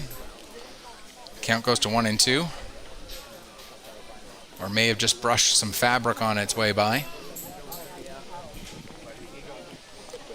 Either way, 1-2 now the count. That pitch will miss high, ball 2, 2-2. Again, a reminder, this is one of 4 Baseball Canada events going on this weekend. All 4 of them started yesterday. That one skied way up high into the air. Thibodeau parked underneath it, and he only had to move about 2 steps the whole time. And that ball so high into the air, he had a long time to take those 2 steps to get the second out of the inning. Chris Thibodeau making the catch on that pop out. Now that'll bring up Matt Deneau. He's 1 for 2, but the one hit that he does have was the big solo home run in the second inning that opened the scoring in this game. Windsor with 1 in the first, 1 in the second, 1 in the third, 2 in the fourth for their 4 runs. Dartmouth with a 2-run home run in the bottom of the third to account for their 2 runs on the afternoon so far. 0-1 the count on Deneau.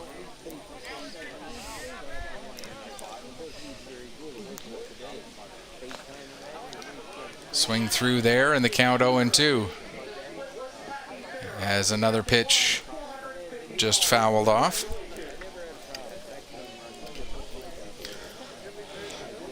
And now the umpire coming out to have a chat with Mosier. I think it may have been to give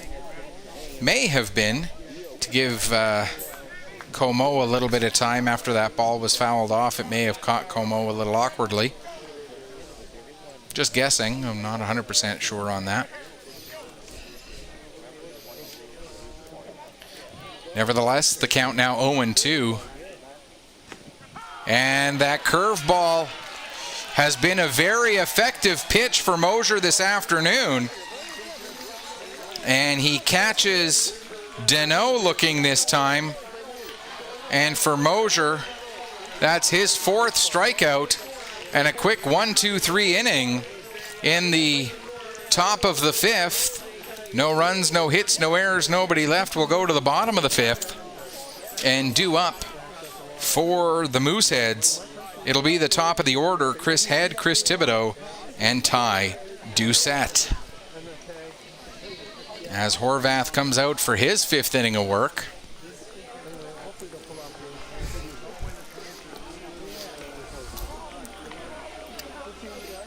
And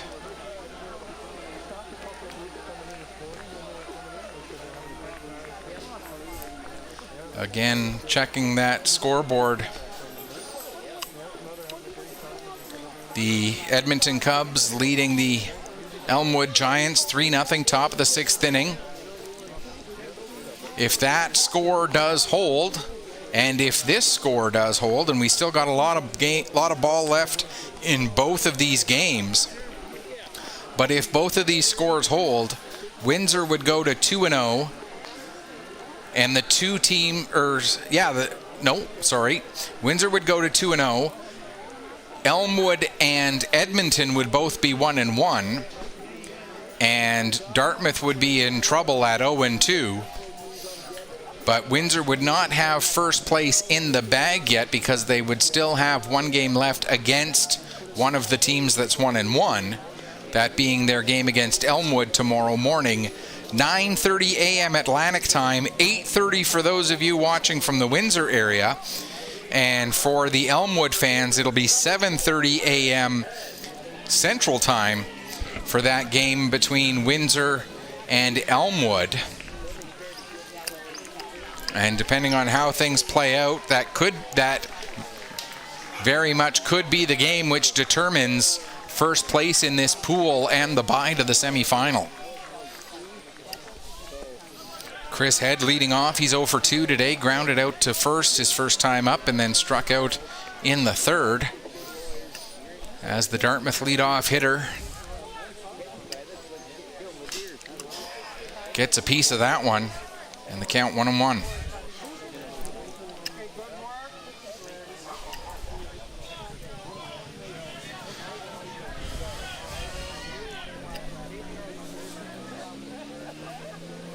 Horvath takes a big breath and delivers the 1-1. Grounder down to the third baseman, Hood-Wagner, across the diamond in time. The throw did end up pulling Robinson off the bag a little bit, but it pulled him down towards the home plate side of first, and Robinson was able to apply the tag for the first out of the inning.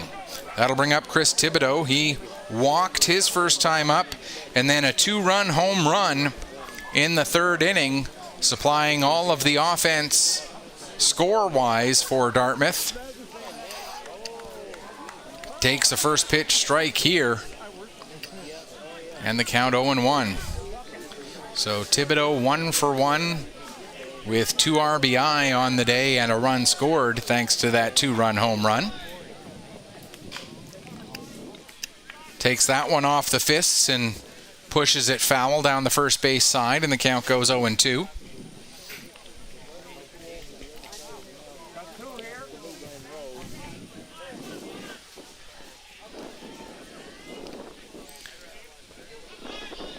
As Horvath shakes off a sign.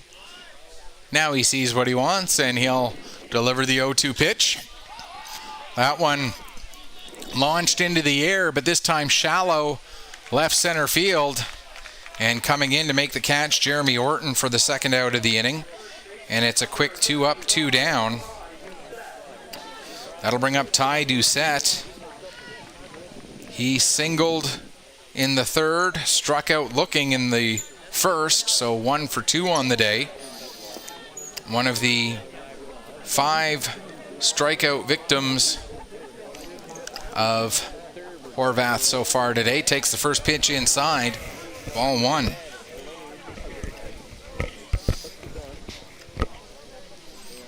One-0 the count on the first baseman for the Dartmouth Mooseheads, Ty Doucette. Takes that one just outside, and the count 2-0. Deneau trying to hold that ball there to show the umpire that it was across the plate, but no dice on the call, says our home plate ump. That one catches the corner, and the count now 2-1.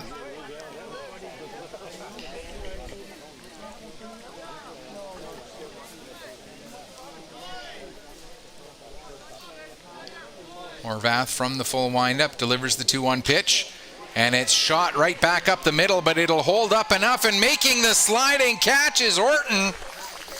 Jeremy Orton with a beautiful sliding catch out in center field for the third out. No runs, no hits, no errors, nobody left. We'll go to the top of 6. and it'll remain 4-2 for the Windsor Stars. And as seems to always be the case in the world of baseball, the guy who made the beautiful play to end one half inning ends up being due up in the next half inning. Jeremy Orton due up third. It's Stephen Adam, Anthony Dufour, and then Orton. As we've got a new pitcher out there for the Dartmouth Mooseheads. Coming in to take over for Jason Mosier, it's number 42, Brandon McKinnon. So Brandon McKinnon making his first appearance of the tournament on the mound.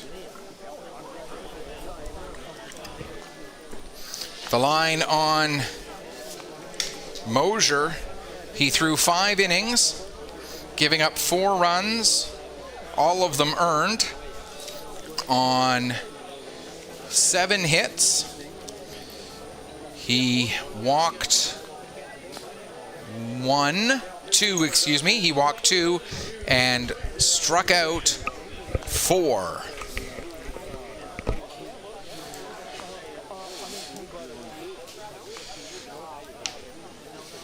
And McKinnon, again, making his first appearance.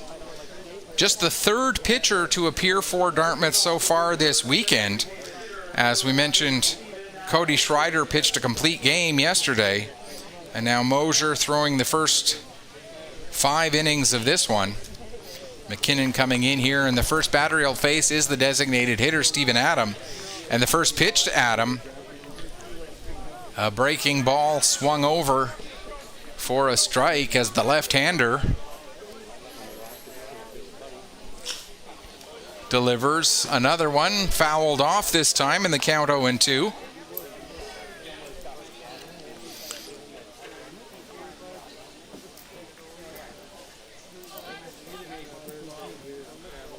And shakes off a sign now. Delivers one outside the zone, looking to see if they could get Adam to chase, as Como was set up well outside. This one, a called 3rd strike, and Adam goes down. That'll bring up Anthony Dufour. He's 0 for 2. Flew out to right field his first time up, popped out to short his second at-bat. Comes up here with nobody on, 1 away in the top of inning number 6, with Windsor leading it 4-2. Shows bunt, gets a piece of the ball, but it ends up going foul. And another one that ends up catching Como. And Como and Dufour exchange a couple of words, and I'm sure it was, "Hey, sorry, man, didn't mean to do that to you." This one way up high into the air, out into center field. Coming in to make the catch will be Head for the second out of the inning. That brings up Jeremy Orton. He struck out in the second, bunt single in the 4th, came around to score on a Jack Lumley 2-run single. Takes the first pitch strike, and the count 0-1. So this is an important hold inning for McKinnon, keeping his team within striking distance, just 2 runs down, with just 2 innings left for Dartmouth to try and pull this back. That one lined right back up through the gap in the middle,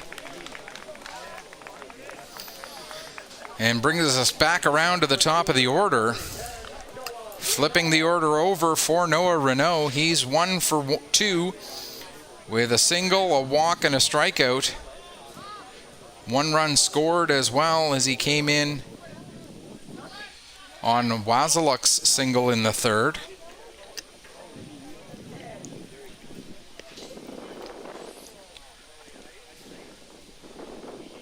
So McKinnon now working with a runner on for the first time since coming in. Gets a first pitch strike to Renault.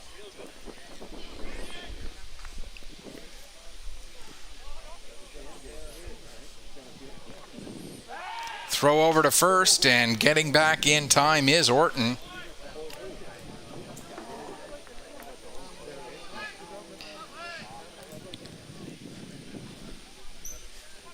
As you see, a decent lead for Orton. And Orton going this time, but he's going to get picked off. The throw down to second won't get there in time, though. And he gets away with the steal.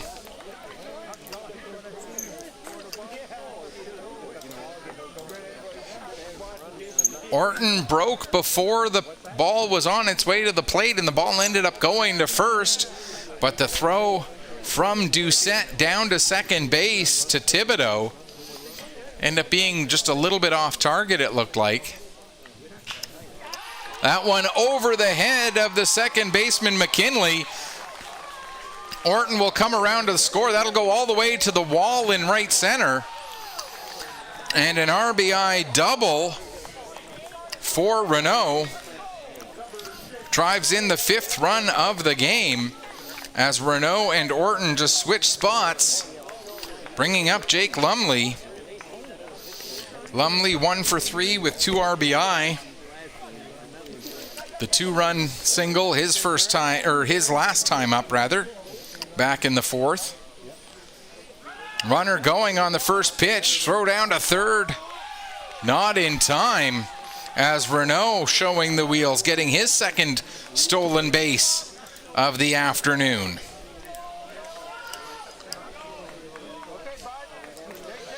I believe the pitch was called outside, 1-0.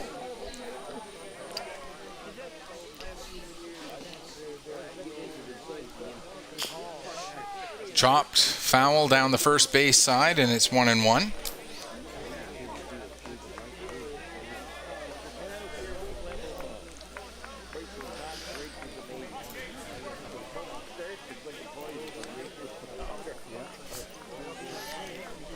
One ball, one strike to Lumley, the Windsor Stars second baseman. Swings through that one, or it was 1-2 was the count, excuse me. So 2 strikeouts in the inning by McKinnon, but they are sandwiched around. 1 run on 2 hits. No errors and 1 runner left on base, or 1 error and 1 runner left on base.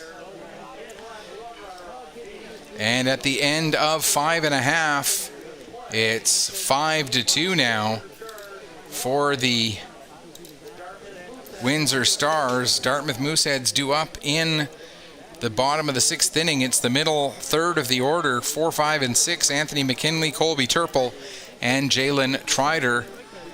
And they will face Horvath out for his 6th inning of work now. Chris Horvath has gone all the way so far for the Windsor Stars.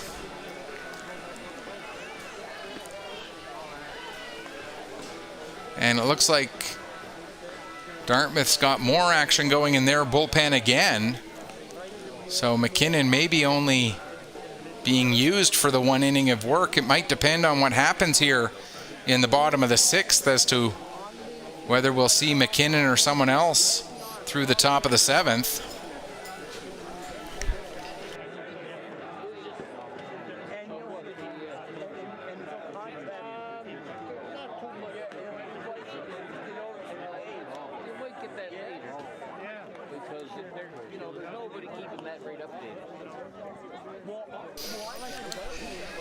As we get ready for that top of the 7th inning, it's Anthony McKinley. He's 1 for 2 on the afternoon.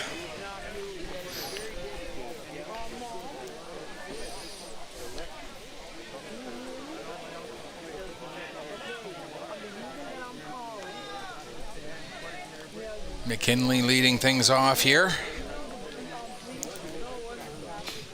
Takes the first pitch on the outside corner, and the count 0-1.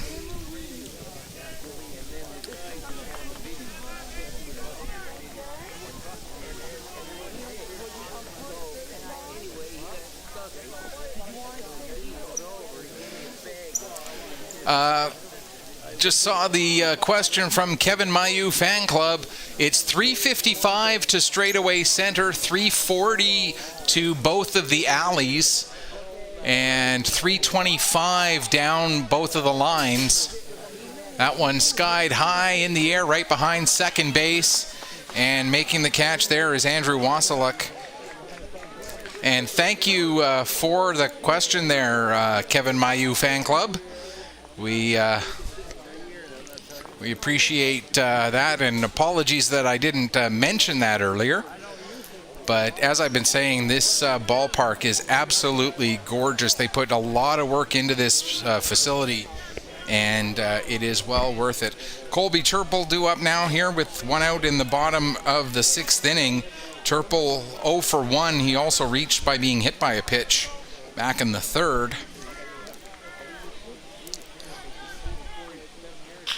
Grounder down to second, gathered in by Lumley. Over to first, but the throw in the dirt.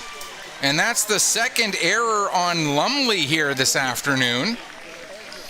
And that'll put Turple on first base with one away, and Jalen Trider up to bat.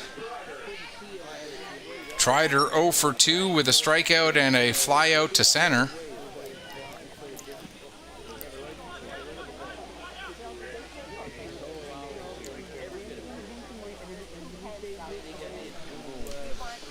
Quick look at the other game. It's now 4-0 for the Edmonton Cubs in the bottom of the sixth inning, as the Cubs continue to the bat in the bottom of 6. So the Elmwood Giants will have a challenging task ahead of them in the top of 7, as the first pitch to Trider misses up and in, and the count 1-0.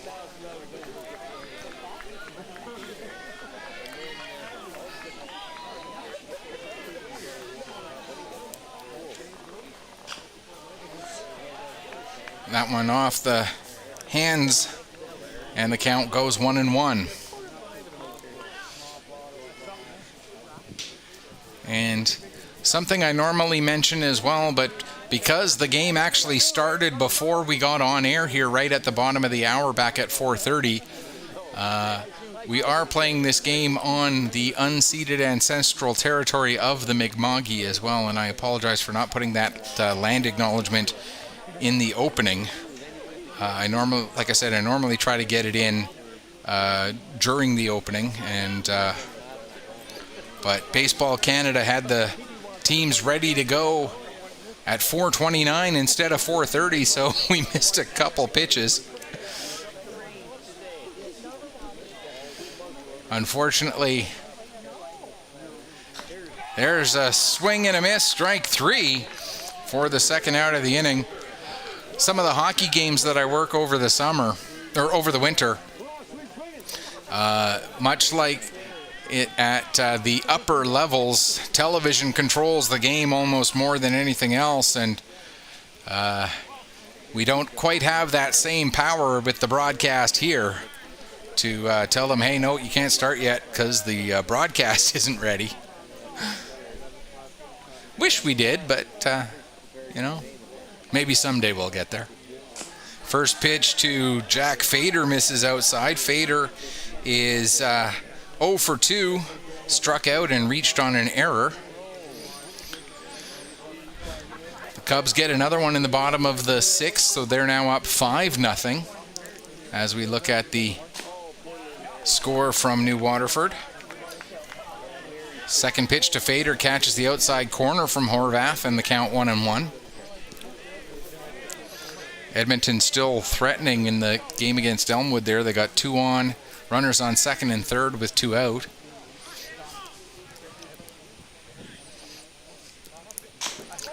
And Fader swings right through that one, and the count 1-2. Fader shaking his head after that one. I think he was expecting that ball not to break, and it did. Or here comes the 1-2. Fouled straight back, and it remains 1-2. We talked about this in yesterday's game a bit for the Mooseheads. Not quite as much of a situation today, but missed opportunities. You got to look at that third inning. They scored their 2 runs in that third inning, but they ended up leaving the bases loaded. Another one fouled back.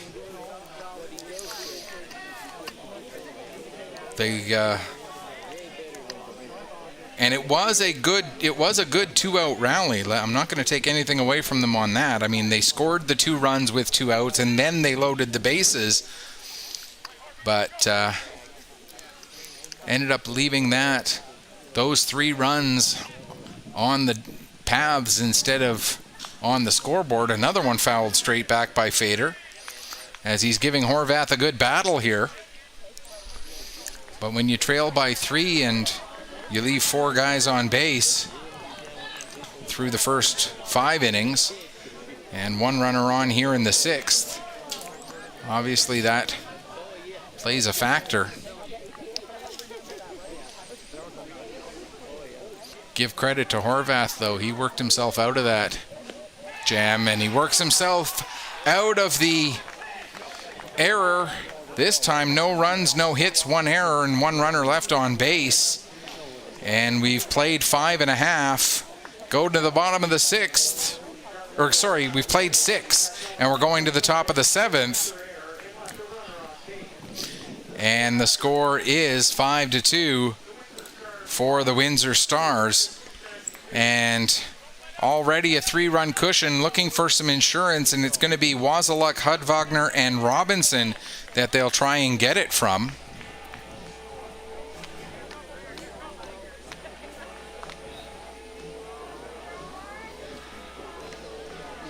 So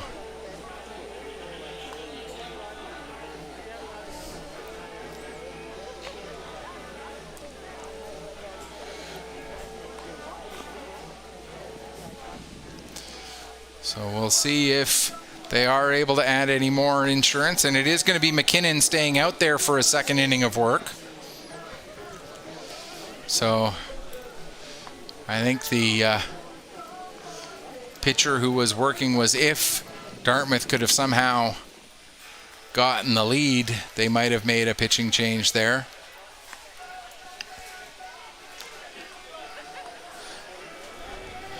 Again, don't forget, after the conclusion of this game, we still have 1 full inning left to go. After the conclusion of this game, we'll have a little bit of a break, and then our 7:30 Atlantic time start will feature the home Sydney Sooners taking on the team from the New Brunswick League, but actually playing out of Prince Edward Island, the Charlottetown Goody Auto Body Islanders.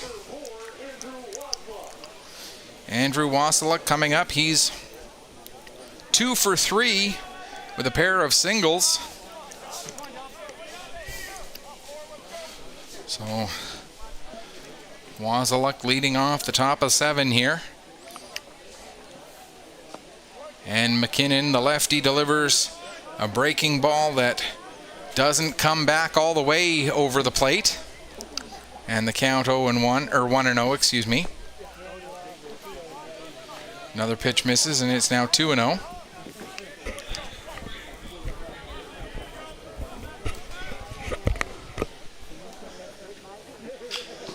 That one popped into foul territory. First base side, getting over to make the catch is Doucette for the first out of the top of the 7th inning.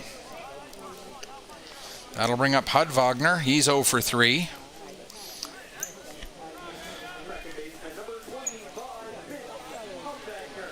Hudwagner's made a couple of nice plays on the field, though.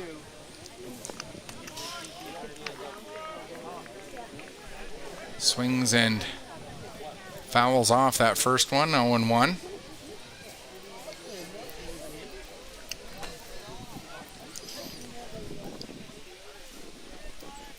Hudwagner's first time facing McKinnon here, obviously.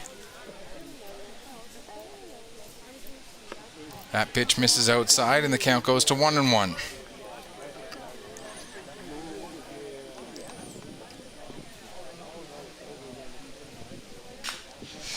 Sent out to right center, hustling over to get underneath it and making the catch is Colby Turple. And that'll bring up Colin Robinson. He's 0 for 3 on the day as well. And they're into the top of the 7th in New Waterford as well when it's 5-0. So the Elmwood Giants with 5 to try and catch up on the Edmonton Cubs. It looks like the Cubs will improve to 1-1. Giants will fall to 1-1 with that result. Off the fists, and it ends up going just foul over the head of Ty Doucette. As Robinson nearly had a break go his way with that swing, with the ball coming right off of his fists. Swings over the top of a good pitch from McKinnon, and the count now 1-2.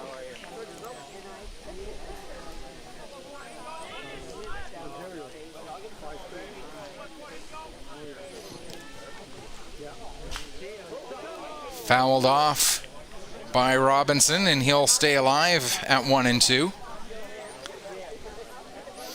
Had to reach for that one and got the head of the bat on it, but was a bit behind on the swing.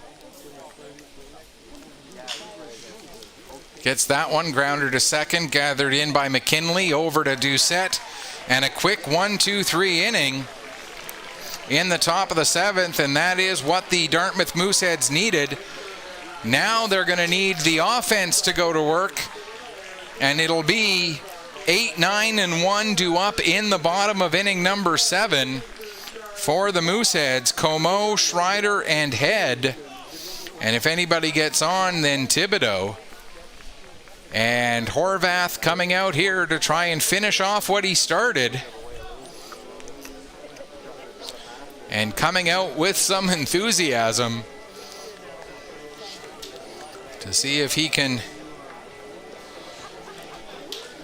bring his team to a 2-0 record. And not only is Como out there, the Windsor bullpen still no sign of activity whatsoever. So it looks like this is going to be Como's, or going to be Horvath's, one way or another.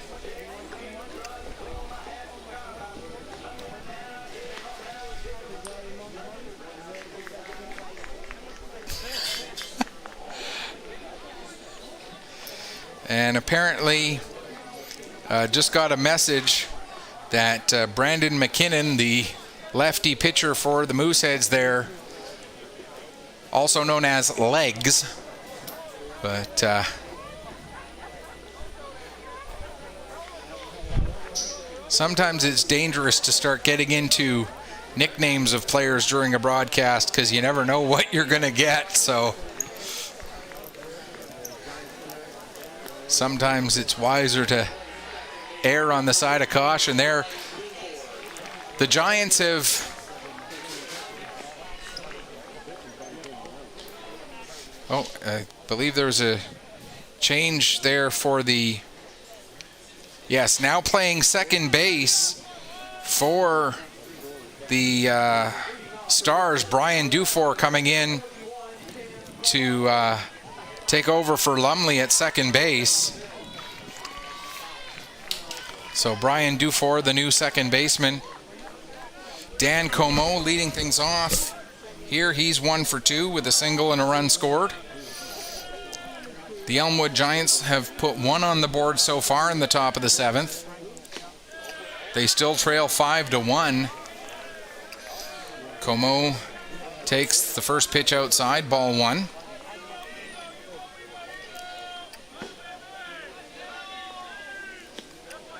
That one catches the bottom of the zone, and the count 1-1. Cody Schreider on deck. Chris Head waiting in the wings as well, as the Mooseheads need 3 to tie. and force extras, 4 to get the walk-off victory. They were walked off yesterday by the Giants with that solo home run in the bottom of the 7th inning. Ended up being the only run of the game as Elmwood won it 1-0. That pitch misses, and the count now 2-2.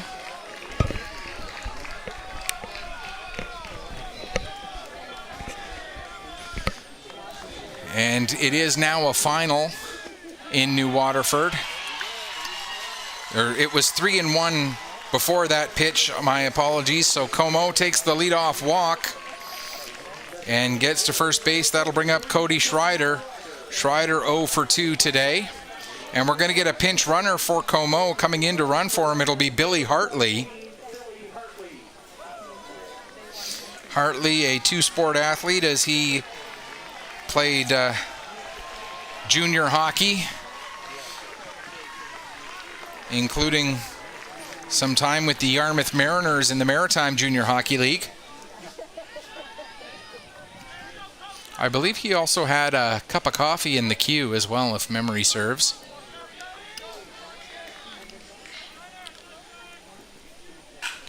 And that one pulled hard foul as Schreider well ahead of the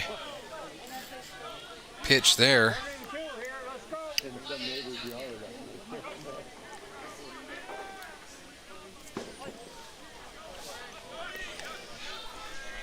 So 0-1 the count on the DH. Now it's 0-2 as Schreider shakes his head at that one. He doesn't agree with the call. So as we mentioned, the Edmonton Cubs now 1-1. The Elmwood Giants now 1-1. The Windsor Stars 3 outs away from going up to 2-0 and sole possession of the lead of this group. Grounder to short. Knocked down by Wazaluk. He's not going to get the throw across in time, though. And that's going to put runners at first and second with nobody out and lead the potential tying run to the plate in the form of Chris Head.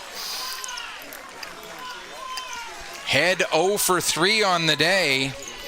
And the Dartmouth fans hoping to break that streak. And now there is a pitcher warming up in the Stars bullpen. It's a little too far away for me to catch a number. Looks like it's possibly Travis Keys. Again, I'm not familiar enough with the Windsor roster to know whether Keys is a pitcher. But it looks like it's Keys, or it might be Josh Shepley. Hard to tell from here. Looks like it's a number that's in the 20s, so that would be either Keys or Shepley, but it's a long way away, so I can't say for sure. Head swings over the top of that pitch and is down in the count 0-1. Head representing the potential tying run right now with nobody out here in the 7th inning.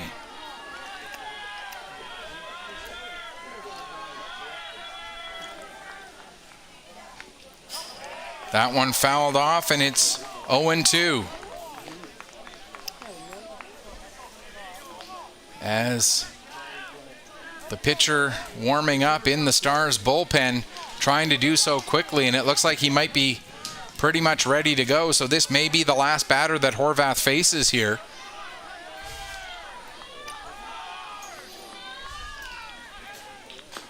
And if it is, he finishes with a bang, getting Chris Head to strike out.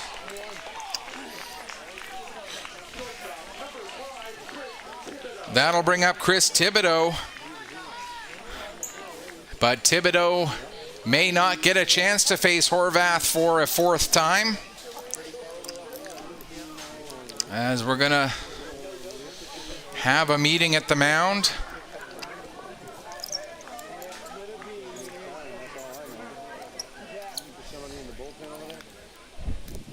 And we'll just wait and see if this is, in fact, the end of the day for Horvath. If so, 6 1/3 innings.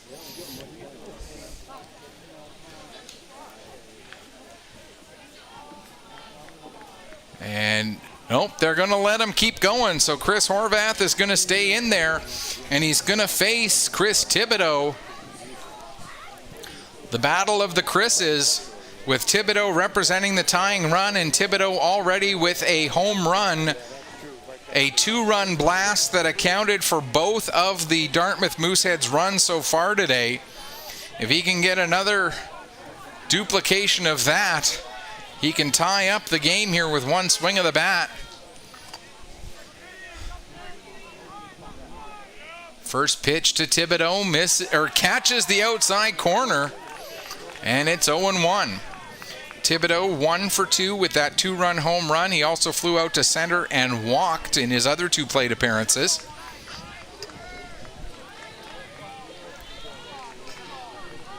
As looking down at the bullpen really quickly, it looks like whoever it is warm and ready to go. Thibodeau fouls that one off, and the count 0-2.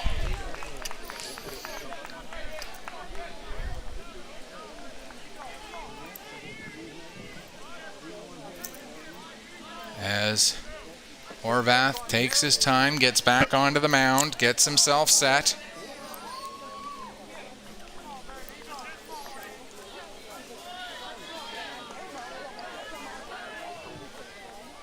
Here comes the 0-2.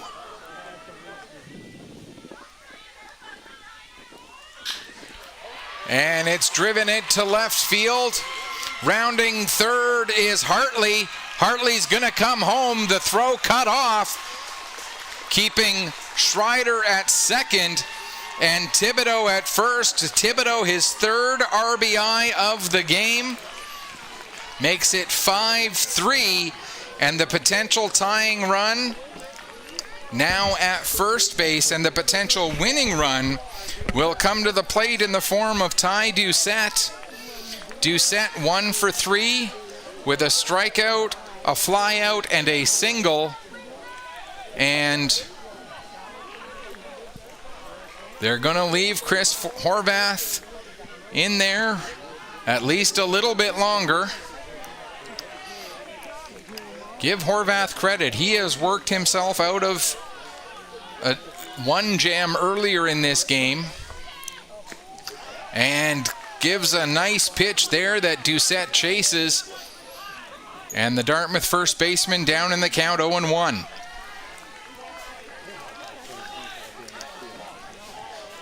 The potential tying run standing at first base, bottom of the 7th inning. 5-3 the score. Doucette swings and misses again, in the count now 0-2. As Horvath painting that outside part of the plate, and Doucette just not quite able to catch up to it.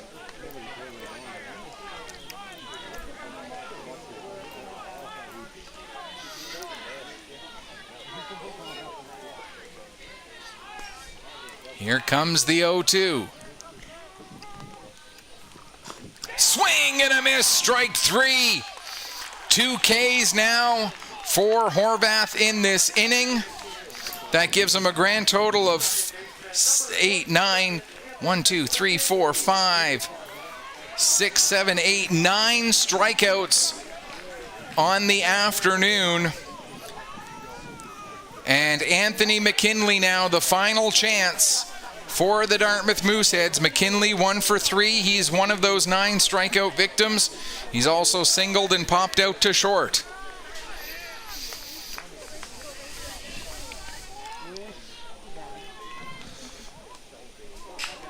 That one sent out to center field, but coming in and making the catch is Jeremy Orton for the final out. A complete game victory for Chris Horvath as the Windsor Stars get the 5-3 victory over the Dartmouth Mooseheads to improve to 2-0. Dartmouth falls to 0-2. Windsor alone in first place in the pool, a chance to book when they take on the Elmwood Giants. We will have that game here for Dartmouth. They'll be playing for their line. Tomorrow morning at 9:30 over at Jerry Marsh Field. Our next game will be at 7. And the Prince Edward Island Charlottetown Islanders take on the host team, the Jeff Porter and Dixon Cho, who have been helping produce for me today, as well as my wonderful wife. This is Michael Petter saying, may your pitches paint the corners and may your liners clear the fence. Final score one last time. The Windsor Stars defeat the Dartmouth Mooseheads 5-3. Thanks so much for watching. We'll be back with you in about 50 minutes.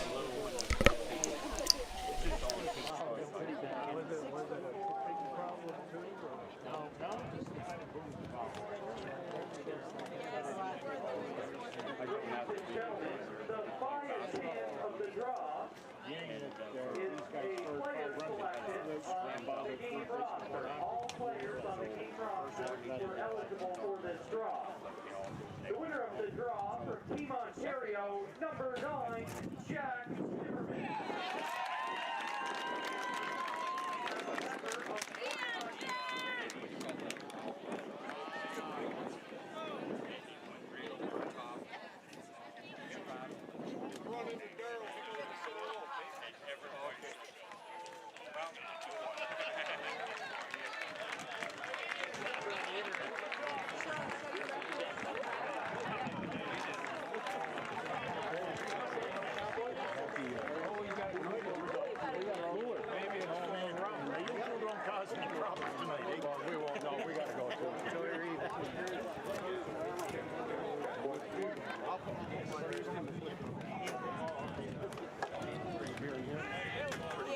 Yeah, it was.